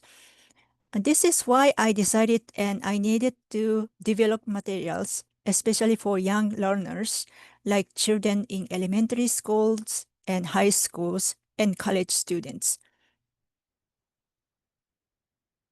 Now, let's move on to the learners and goals and contents of the material. At first, this material is especially for the students from grade 5 to college who are going to study basic Filipino or who have not yet learned Filipino language systematically. This can be also used for adults.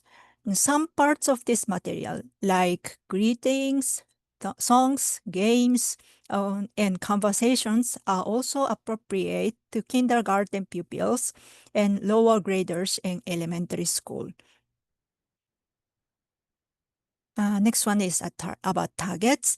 This material focuses on both language learning and cultural understanding through language.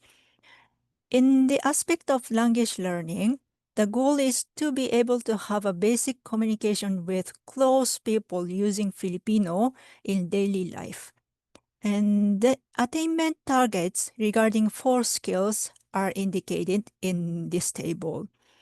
About listening skill, to be able to understand concrete and commonly used vocabulary and basic expressions in usual life. If the speaker uses clear articulations, pronunciations, and speaks slowly. About reading, to be able to understand short sentences about familiar topics and basic expressions in usual life. And regarding speaking, to be able to communicate about familiar topics slowly, even there are some mistakes in grammar, and if the conversation partner rephrases and repeats sentences, and to be able to explain or tell familiar topics slowly, even there are some mistakes in grammar. And the last is about writing. To be able to write short sentences about familiar topics, even it takes long or there are some mistakes in sentence structures and spelling. And here is a contents. The main situations and scenes are set in the Philippines in this material. The characters in conversations are people of different ages, nationalities, and professions to let the learners be aware of diversities in their own lives and to discover the similarities and differences between the Philippines and Japan. This material is consisted of 18 chapters. The volume of each chapter depends on the difficulties of grammatical points and the other needed elements. But all chapters can be finished overall in a year if the material is used in a college program, and there are 30-time meetings like that. And to lower the affective filter, the grammatical points and sentence structures, meaning grammatical syllabus, are arranged from more basic ones to let learners understand comfortably than commonly used expressions in concrete situations. This in situational syllabi are also included in each chapter, especially from chapter 2 to 11. Yes. And verbs are not included in the format part from chapter 1 to 11 because it is usually difficult for the learners to understand focuses of verbs and use them appropriately. But I understand verbs are, of course, used in basic conversations, though.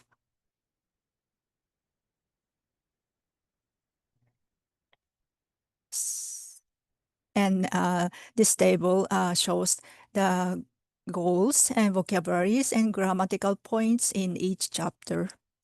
And after chapters 12, it is more the contents are more focused on grammatical points because the verbs are introduced in these chapters.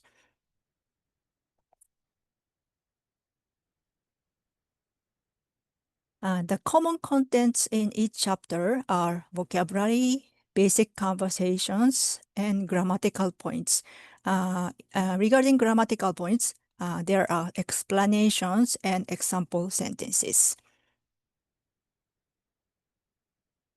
Like shown in the right side. And some chapters, the commonly used words in daily life are chosen in vocabulary. For example, the left side is about the adjectives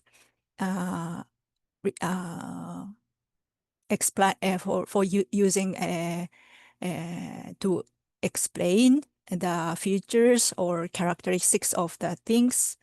And the right side is examples of nouns familiar in popular in the Philippines about fruits and vegetables. And some chapters also include the other elements like sentence writing, songs, and games. Like this. The left side shows Bahay Kubo, and the right side shows the hand, some children's play using hands, nanay, tatay, gusto kong tinapay, like that. And also some more songs, famous and traditional, and also famous for famous as children's song. And the contents are designed to let learners attain 4 skills. Then the learners and teachers can use the contents flexibly depending on their purposes. For example, if the learner needs to study for one of the 4 skills, he or she can choose some parts of each chapter. When some heritage language learners in senior high schools before preferred conversations, I focused on expressions. And on the other hand, Japanese college students want me to explain the details of grammar, so I focus more on it than expressions, like that. And conversations can be used in classes for listening practices and pair works or group works. Songs can be used only for enjoyment or to let learners get used to rhythm of the language, to enrich vocabulary, and to let them know the form of poems and Philippine culture for better communication and so on. And illustrations are accompanied with nouns and adjectives for letting learners understand the meanings even without the explanations of their teachers, and letting them have image the situations without Japanese translations. The problem is the difficulty to illustrate verbs. And some illustrations, especially in relations with cultural context, were the work of Filipino illustrator, but illustrations by a Japanese illustrator are also used as drawing style, as drawing style can be thought more familiar to the learners in Japan. Their illustrations are so helpful, and photos are not included in this material because they can be getting old-fashioned in a few years, and as photos and videos can be easily found on the web nowadays, it is also effective for let learners themselves search what they are interested in to expand their views by themselves. Translation in Japanese is offered for vocabulary and sentences only for reference for self-study, although it cannot match exactly. And when it comes to undergraduate students in Filipino language major of the University of Osaka, learning Filipino as the second foreign language, they have 5 required Filipino language classes for the first and second year students. Students in the 3rd and 4th year can choose their preferred classes from upper level elective ones. And 5 professors are in charge of the language classes, and what the students learn in each class differ. This material is used mainly in one of the required classes for the first year students. And many other different materials, for example, original word lists and handouts, textbooks and picture books published in the Philippines, news, videos, etc., are used in each class. But this material is the basis of the whole program, and the flow of the other 4 classes follows the contents of this material in principle. And they have some chances to practice what they learned inside class. They can practice outside classes besides studying in the Philippines. Some of them often have difficulties in finding learning motivations, and some think that it is enough if they have English proficiency. And so we utilize some occasions and activities inside and outside campus. For example,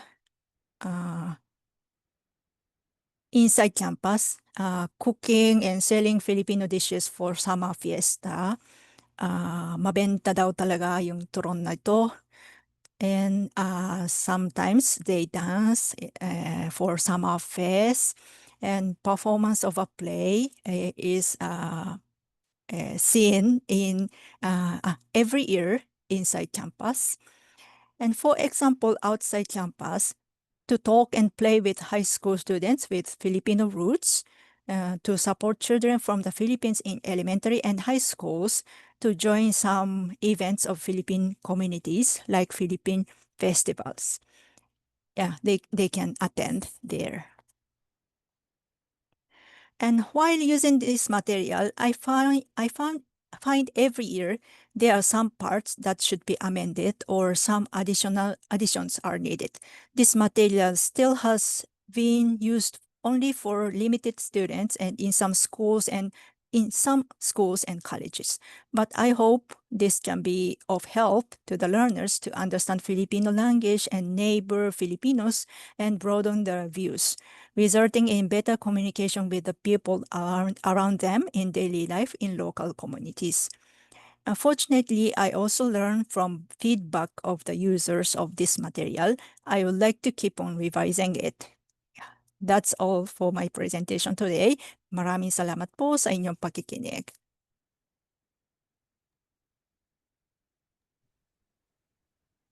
Maraming salamat, Dr. Kimi Yamoto.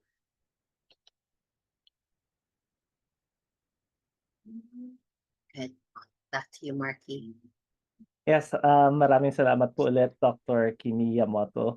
All right, so let's move on to our next speaker. Our next speaker is one of our suki or regulars already in the UH CCS and CPS events. We have previously worked together in 2 seasons of Mga Kwentong Pagkain Pinoy Food Stories. So this is like a reunion for the 3 of us on the screen right now.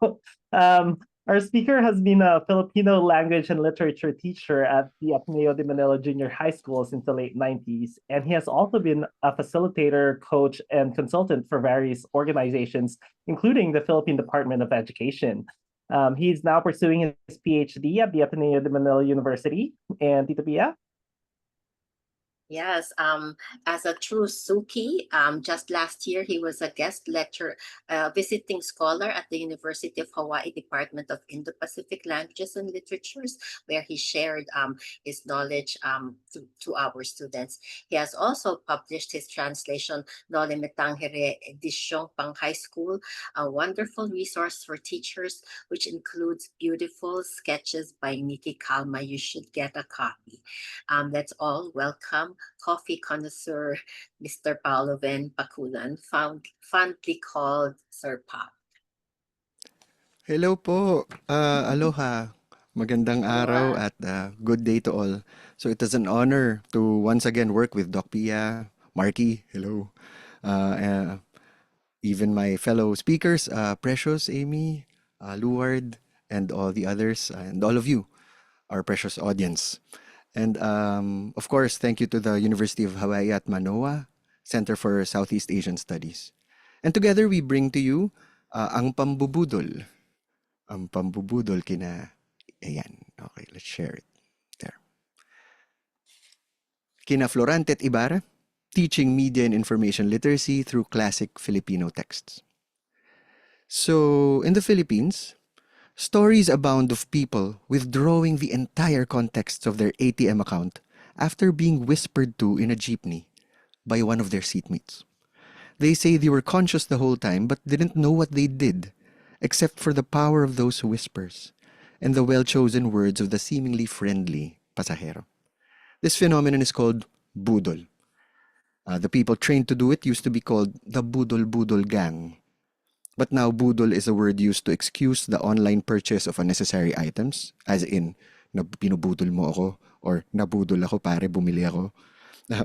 being convinced to take on difficult tasks like nabudol ako mag-chair, and just falling for weapons of influence and giving into one's own vulnerability. So this is almost perfectly analogous and maybe even symptomatic of what we now call influence operations. And the ability to resist these operations is part of media and information literacy, or MIL, which UNESCO defines as the competencies that enable people to critically and effectively engage with communications content. So MIL has become one of the most critical literacies of our time, because influence operations have been linked to, and listen to this, broken friendships, cyberbullying, public health confusion, the weakening of democratic systems, climate change, genocide, war, and just bad decisions in general. I had pictures actually prepared for all of these, but I was worried that we might get triggered by them. So that's how urgent and personal these issues are for us. MIL is especially important in the Philippines, which has been called the Petri dish for Cambridge Analytica's influence operations back in 2019. So who could have known the price we'd pay for free Facebook? But the problem is, MIL is not taught in a comprehensive way. It used to be taught in senior high school as one of the core subjects, but the latest news is that it may be removed from the Philippine senior high school core curriculum. So teachers have to find spaces to teach MIL and its many accompanying skills. I propose that included in these prime spaces is the teaching of classic pieces of Philippine literature. And today we will focus on Florante at Laura by Francisco Balagtas Baltazar and the Noli Me Tangere or Tangere by Jose Rizal. Both are required reading for Filipino junior high schools. The Noli is in fact even required by law. Yet a study by Aguilar and Company, published in 2021, found that neither Filipino students nor their teachers have read the Noli in its entirety and rely on learnings passed on orally from across teacher-student generations. Para bang binubudol lang nila ang isa't isa. But the Noli and Florante are helpful because in the fight against disinformation, we can use them to make some MIL-oriented tweaks to common classroom activities. We can discuss how budol played out in the texts, and we can practice MIL skills to combat our own preconceived notions of these texts. So this also provides us the structure of my talk today. So first, let's discuss some MIL-oriented tweaks to counteract the budol of default teaching practices. So this can be helpful even for other types of literature. So faced with moral dilemmas or burning issues in the text, language teachers usually resort to debate, a well-loved technique, and rightfully so. But then I realized that in many cases, I might actually be teaching my students to be adamant and unchanging in their beliefs. And the debate looks very similar to what opposite polarized sides do online regarding the latest political issue. So I thought, why not have 3 groups? Okay, one is the thesis group, positive. The antithesis group handles the negative. And then the synthesis group, whose job is to nuance the debate and consider the valid points of each side, and maybe even other aspects of the issue, and then propose what Stephen Covey calls a third option, a nuanced solution, a design that synthesizes the many constraints and possibilities of the situation. Okay, so let's have MIL-oriented tweak number 2. I used to ask students after reading the whole text to write the main theme and to use textual evidence to prove it. But then I realized that I was teaching them to be good at reasoning for their answer, no matter how faulty it was. As long as they cherry-picked a sufficient number of details from the text, the rubric would force me to give them a passing or even a good grade. So why not ask them to write down a premature guess and to label it pansamantalang tema, a temporary main theme, right after reading the beginning of the classic work. For example, after chapter 3 of the Noli or after verse 68 of the Florante. And then to periodically revise. So that's where the change comes in. To periodically revise what they think about the text while they get to know the text more deeply. This teaches students the MIL skill of suspending judgment and changing their belief according to new evidence. Connected to this is a simple tweak where instead of asking students to cite textual evidence to prove a statement, they are challenged to give textual evidence to disprove it. This helps them practice the antidote to confirmation bias, which Rolf Dobelli calls the search for disconfirming evidence. Okay, so now let's explore how budol and MIL are found in the Florante and the Noli. From Florante, verses 213 to 214. When Florante was a new student in Athens, and he just found out that his kababayan, Adolfo, was also his classmate, he says this. So you might want to read along with me, even if you're muted, because it makes the learning more fun. Okay? So let's read it together, quietly. For you. Okay, 1, 2, 3, go. Ni ang katalasan ng aming maestro, at pagkabihasa sa lakad ng mundo, ay nakatalastas sa lihim at tungo ng pusong malihim nitong si Adolfo. Not even our master's sharp mind and knowledge of how the world works was enough to discover the secret intention of Adolfo's devious heart. Adolfo seemed like the smartest, most level-headed, most gentlemanly of all the students, but Florante sensed something was wrong, and he said this. Together, puso ko'y ninilag na siya'y giliwin. Ayawan kung bakit at naririmarim. Si Adolfo na may gayon din sa akin. Nararamdaman ko, kahit lubhang lihim. My heart was averse to liking him. I don't know why, but I was filled with disgust. Adolfo felt the same about me. I could sense it, even though he hid it well. So what is the MIL lesson here? Yes, beware of appearances and be aware of your feelings. They just might be pointing you in the right direction. This is a valuable MIL skill. Another budol moment might have been that time when Florante and his army were on campaign and had just defeated their 17th kingdom. He said, together, Isang araw akong bagong nagbiktorya. Sa Etolyang siyudad na kusang binaka, tumanggap ng sulat ng aking monarka, mahigpit na biling muwi sa Albania. One day, when I had just emerged victorious at the city of Etolia that we had decided to conquer, I received a letter from my king that sternly ordered me to return home to Albania. As you may recall, he was to go alone in haste and leave the army behind. But then, again together, nang dumating ako gabing kadiliman. Pumasok sa reynong walang agam-agam. Pagdakay kinubkob, laking kaliluhan, nang may 30,000 sandatahan. When I arrived, it was the darkest of nights.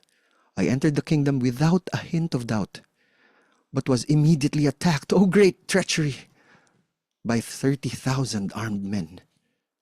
The MIL lesson, well, what could he do? The letter bore the royal seal. Well, maybe he could have had that hint of doubt, especially since no reason was given for the need for haste, nor for the decision to leave his army. Of the many examples in the Noli, let's just take one, chapters 49 to 50. Elias, the organic philosopher and mysterious free agent, invites Crisostomo Ibarra, the rich, idealistic, Europe-educated ilustrado, onto a boat. Elias was la voz de los perseguidos, the voice of the persecuted, and was convincing Ibarra to lobby for reforms to the Spanish colonial government. But how did Ibarra respond? He said, "May mali ritong hindi ko matukoy ngayon. I cannot rebut your arguments right now, Elias, but I know they are wrong." And even after Elias told Ibarra the horrifying story of how Philippine society had treated Elias' family for generations, Ibarra replied, "Sa anumang kasamaan, mayroon din tayong kasalanan. In any negative situation, we are also at fault." What an equally horrible response. The MIL lesson. Stop clinging to preconceived notions. Stop resorting to oppressive interpretations of evil situations. And start listening. Speaking of preconceived notions, let's take a few of our own. So here's some budol tungkol sa Noli, about the Noli. So, what would you say is the cancer panlipunan or social cancer that Rizal was referring to, which is noli me tangere, a name of a cancer? The usual answer is the Spaniards and their oppression of Filipinos. But we can ask, who was the first character Rizal criticized in the novel? It was actually Capitan Tiago, an Indio who was throwing a party, and like his country, Rizal said, would let anything and anyone in, maliban sa mga ideyang bago at matapang, except new and bold ideas. In fact, Rizal critiqued and praised young Filipino government officials, old Filipino government officials, Spanish friars, armed rebels, guardias civiles, peasants, even Ibarra himself. So who of these were the cancer panlipunan? Or is the social cancer referring to something else altogether? The MIL lesson, analyzing and solving wicked problems, requires nuanced and disciplined thinking. Now let's take the belief that Ibarra was the idealistic reformer that we should all emulate and Elias was merely the good friend or sidekick, as Aguilar and company found in another study. It was the popular view of people about Elias. He was just a good friend. So, yet how did Ibarra respond to the mistreatment by his countrymen? What did he vow to do at the end but start a bloody revolution? And Elias was not just a good friend to Ibarra. He could disperse a raging mob from within. He was like a son to the rebel leader. We could even say that Elias was the mature version of Ibarra. Elias was crushed by society, but he got over it and was now free to love it in a heroic way. The MIL lesson? Beware the tropes we use to explain the complex character of people. Beware our go-to narratives to explain political issues. Now let's take just two common interpretations of the Florante text. So this is the famous apostrophe praising love. Let's read it. O pagsintang labis ng kapangyarihan, 10 mag-aamay, iyong nasasaklaw. Pag ikaw ang nasok sa puso ni numan, hahamaking lahat, masunod ka lamang. O love of immense power, you do not spare even father and son. When you enter someone's heart, they will sacrifice anything for you. But wait, is it really praising love? Then why does it continue in this way? At yuyurakan na ang lalong dakila. Bait katwiray ipanganganyaya.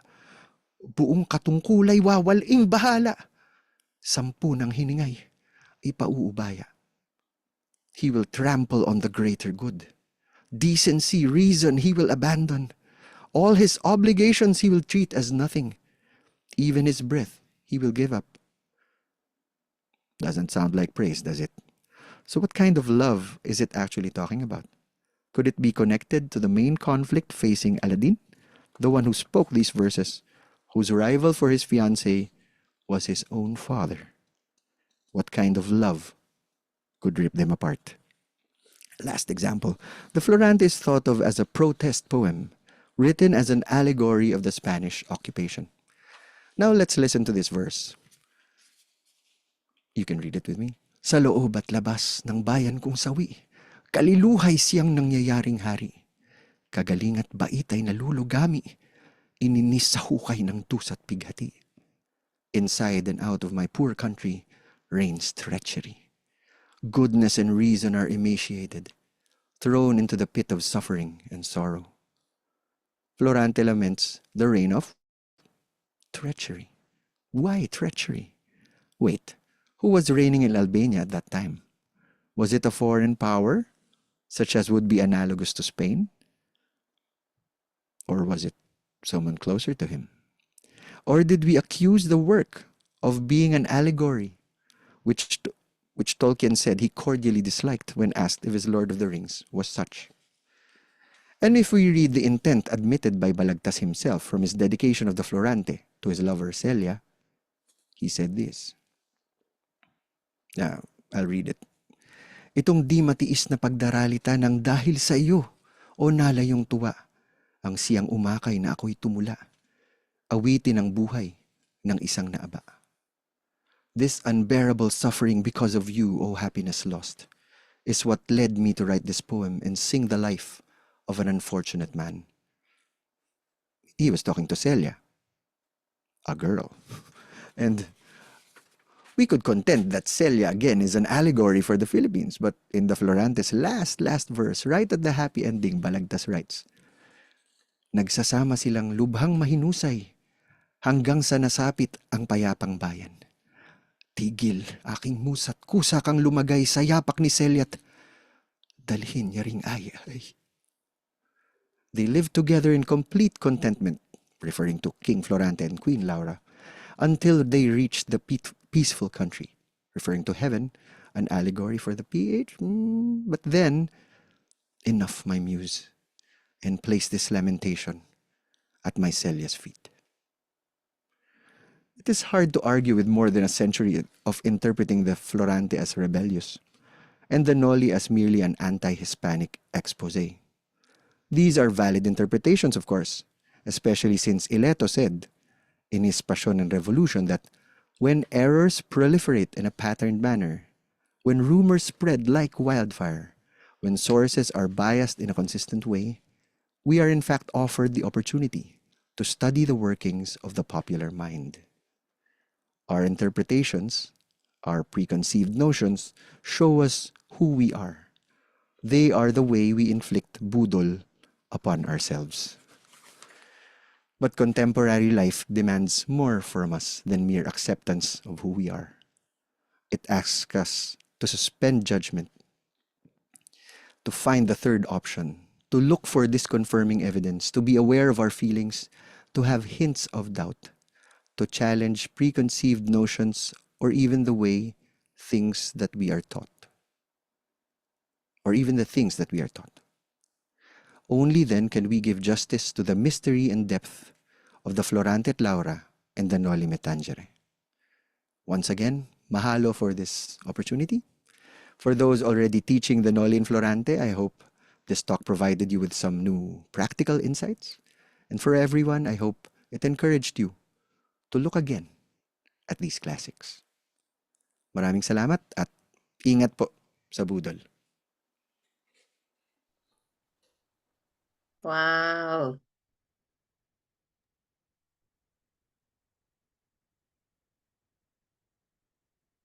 Maraming salamat po, Sir Pao. This is a really nice way to bridge the two segments, because you are providing us another a different framework, and it will usher us into the next segment later this afternoon. Maraming salamat po ulit. Okay, let us bring back our panelists and let's begin to entertain the questions.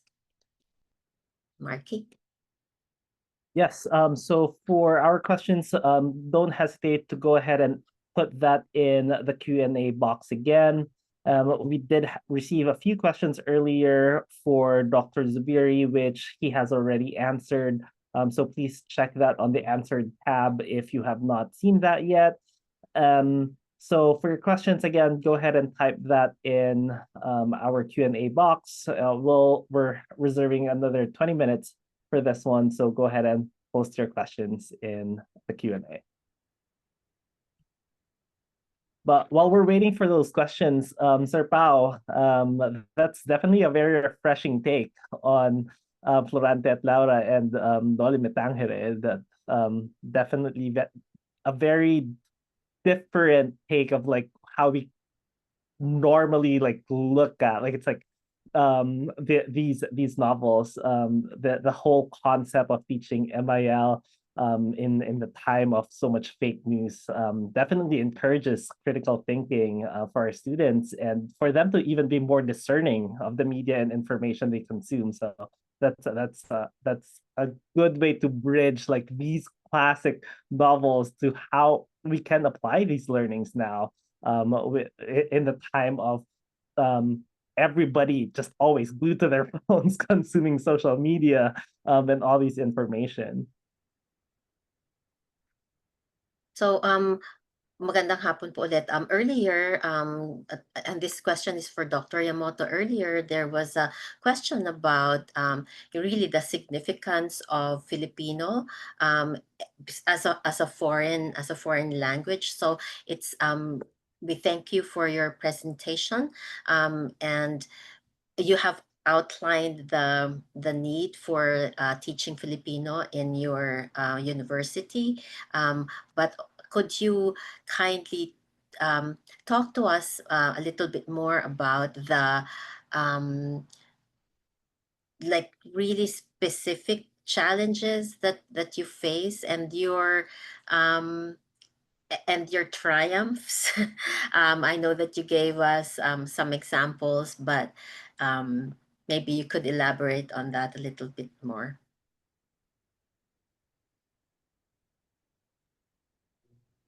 At Thank pwede you, siguro sa Ma'am Pia. Tagalog. Thank you, Ma'am Pia. About the specific challenges or trials in teaching Filipino language in our Filipino major. The first of all, some of the students, when they entered our major, because when they took entrance exam, they needed to choose what language they chose as a major language. So even they chose Filipino language as their major language, some of them are not so interested in the Philippines or Filipino language. So at first, we have difficulties in motivating these kinds of students. And because Osaka, the University of Osaka is a little bit famous university and national university. So even they are not so interested in foreign studies or foreign languages, if they want to enter this university, they could choose our major. So first of all, at the first year and the second year of the students, we offer many kinds of materials or information to the students, and whichever they are interested in is okay. We offer and offer and offer, and also we encourage themselves to find something they are interested in. Yeah, that is one of the challenges. And in teaching Filipino language and for them learning Filipino language, one of the problem is the lack of the occasions or chances to use Filipino language. Even there are many Filipinos living in Japan. They have a few occasions to use it. So we find some occasions or some Filipino collaborators to help us and help them to have chances to use Filipino languages in practical way. Yes. Thank you, Ma'am Pia. Maraming salamat. I was there, obviously, so I have some bit of information. So I think what's nice about Osaka, the University of Osaka, is that they also have like cultural groups. So the UH has the Katipunan Club, but they have a dance troupe, which is like my envy. I feel like we should have, we should have a dance troupe, and they and the members also go to the Philippines and study, from famous with famous choreographers, and that's how they can immerse in the culture as well. But talking about motivation, I would like to ask Dr. Zubiri Louward, how, I mean, of course, there are students who are really great, but there are also students that, are taking our courses because it's required and not because they want to be there. So you may want to elaborate on how you motivate your students. Yeah, similar to how I answered one of the questions earlier, like every individual come into the class with different learning goals and different reasons why they learn Filipino. So some of them they just want to learn the language because they want to communicate with their family or their special someone. Some of them want to learn the language because professionally they want the language proficiency in Filipino because either they specialize in Austronesian linguistics, they want to work in diplomatic affairs, they want to work in an industry where they need the bilingual proficiency in Filipino.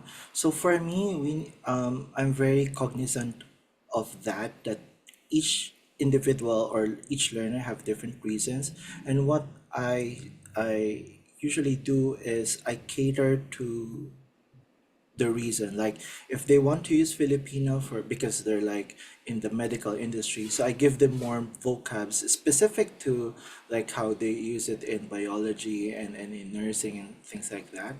And if they just want to know, to talk to their nanay or tatay, then you have a different type of patterns and vocab because you just want to know how to cook sinigang and the step by step, hiwain ang blah blah blah blah blah, ilagay ito sa kaldero and things like that. So trying to find how to make it relatable and addresses why they are learning the language is important, but at the same time maintaining that each of our classes by the end of the day target a specific level of language proficiency. So as a language program, we should never give up trying to address this specific level of language proficiency because doing so would make our students not ready for the higher levels of language proficiency. So that's why it's a big complicated matter, especially people who have been the coordinators of their language program knows that's one of the core problem. But anyways, thank you for I that. yeah, thank you, Louward. I've always been asked, like, so what will happen if we major in Filipino? What use would that be? But like, look at all of the success stories that we've had. I mean, just to name a few, the two panelists earlier are have great careers in translation, in court interpretation, and it is an important skill to have. If you have linguistic capability and cultural awareness as well. And that leads me to my next question, like Sir Pao, I know that even in the Philippines, like people don't want to study Tagalog or Filipino, and it doesn't help that our government isn't giving it as much value. Samantalang yung kamalayan natin ay nakabatay, di ba, sa ating wika at nandito ang ating puso't diwa. So maybe you'd like to tell us what it's like there now. Well, first of all, I'd like to nuance the statement that the government is not supporting. Actually, we have advocates everywhere, and we have enemies Yes, also yes, everywhere. thank you, Yeah, thank you. yeah, I mean, yeah, some people. yeah. But I've seen firsthand how people really fight for Filipino in DepEd and for all the rights of the teachers of Filipino and also the subject itself. So a lot of people love it and want to teach it and want to learn it. So that being said, many students do not have Filipino as their first language. So some because they live in multilingual places where they have another Filipino language as their first language. But many of my students have English as their first language. Actually, even my my sons and my daughter have Filipino as a second language already. So it's hard. So, but but you just as Louward said, you just have to make it fun. You just have to somehow hanapin yung kiliti nila. Diba? Find the place where if you tickle them that way, they'll like it. So far we've had relatively good success with that because um the legend is they start junior high school with us having an ambiguous feeling about Filipino, maybe even hating it or maybe fearing it. But after the 4 years, they're excited. Um, I think it's also a conscious effort by us teachers to really love it ourselves, and then to like infect them with that love. So yeah, so maybe that's how we try to do it, and so far we're having success with it. Thank you.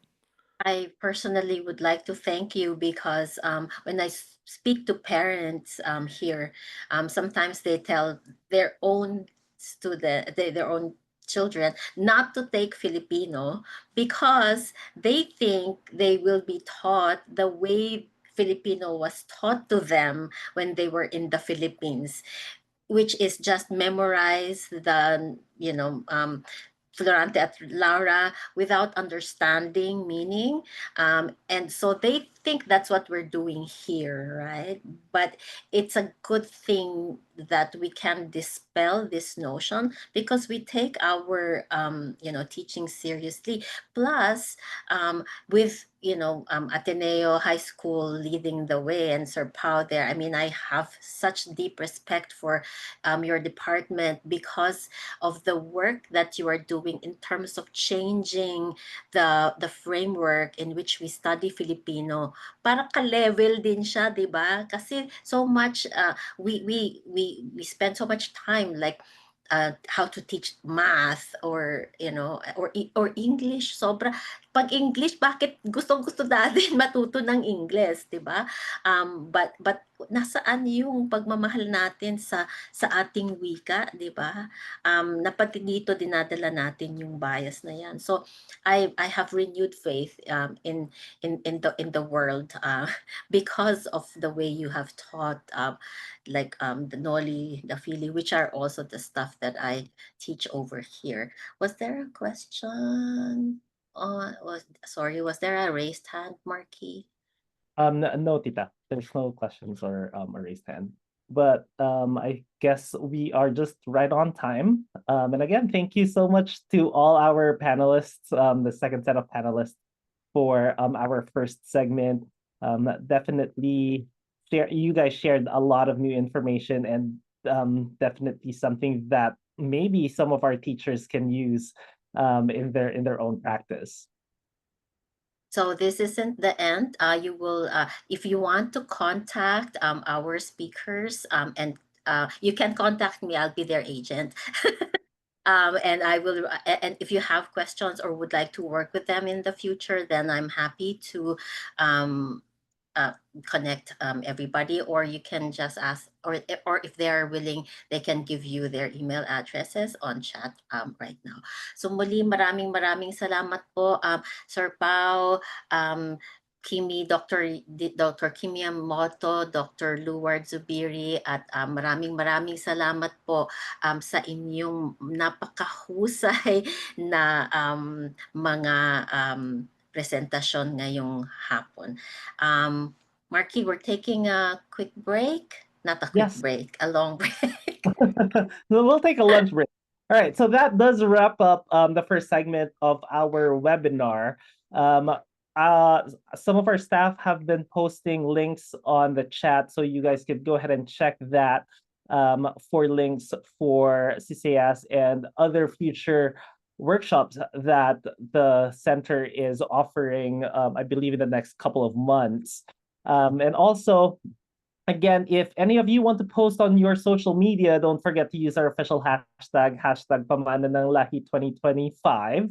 And I believe this is next month. CCS is also doing a children's literature workshop. This is Southeast Asian Children's Literature Workshops. You could visit the website cseashawaii.org, and I believe the workshop will be on June 14th, 19th, and the 26th. This does not just focus on the Philippines. This also has other Southeast Asian languages, including, I believe I saw something in Indonesian and another language. So do check that out. We do have our resources already posted on the chat as well, so you guys can check that out. And as Tita Pia has mentioned, we are taking a quick break, or maybe a long lunch break. It's about an hour, and our next session will begin at 5 p.m. Hawaii time. So whatever time you have right now, just add an extra hour. And meanwhile, you may stay on Zoom to listen to Filipino music, or leave the webinar and re-enter later on with the same link.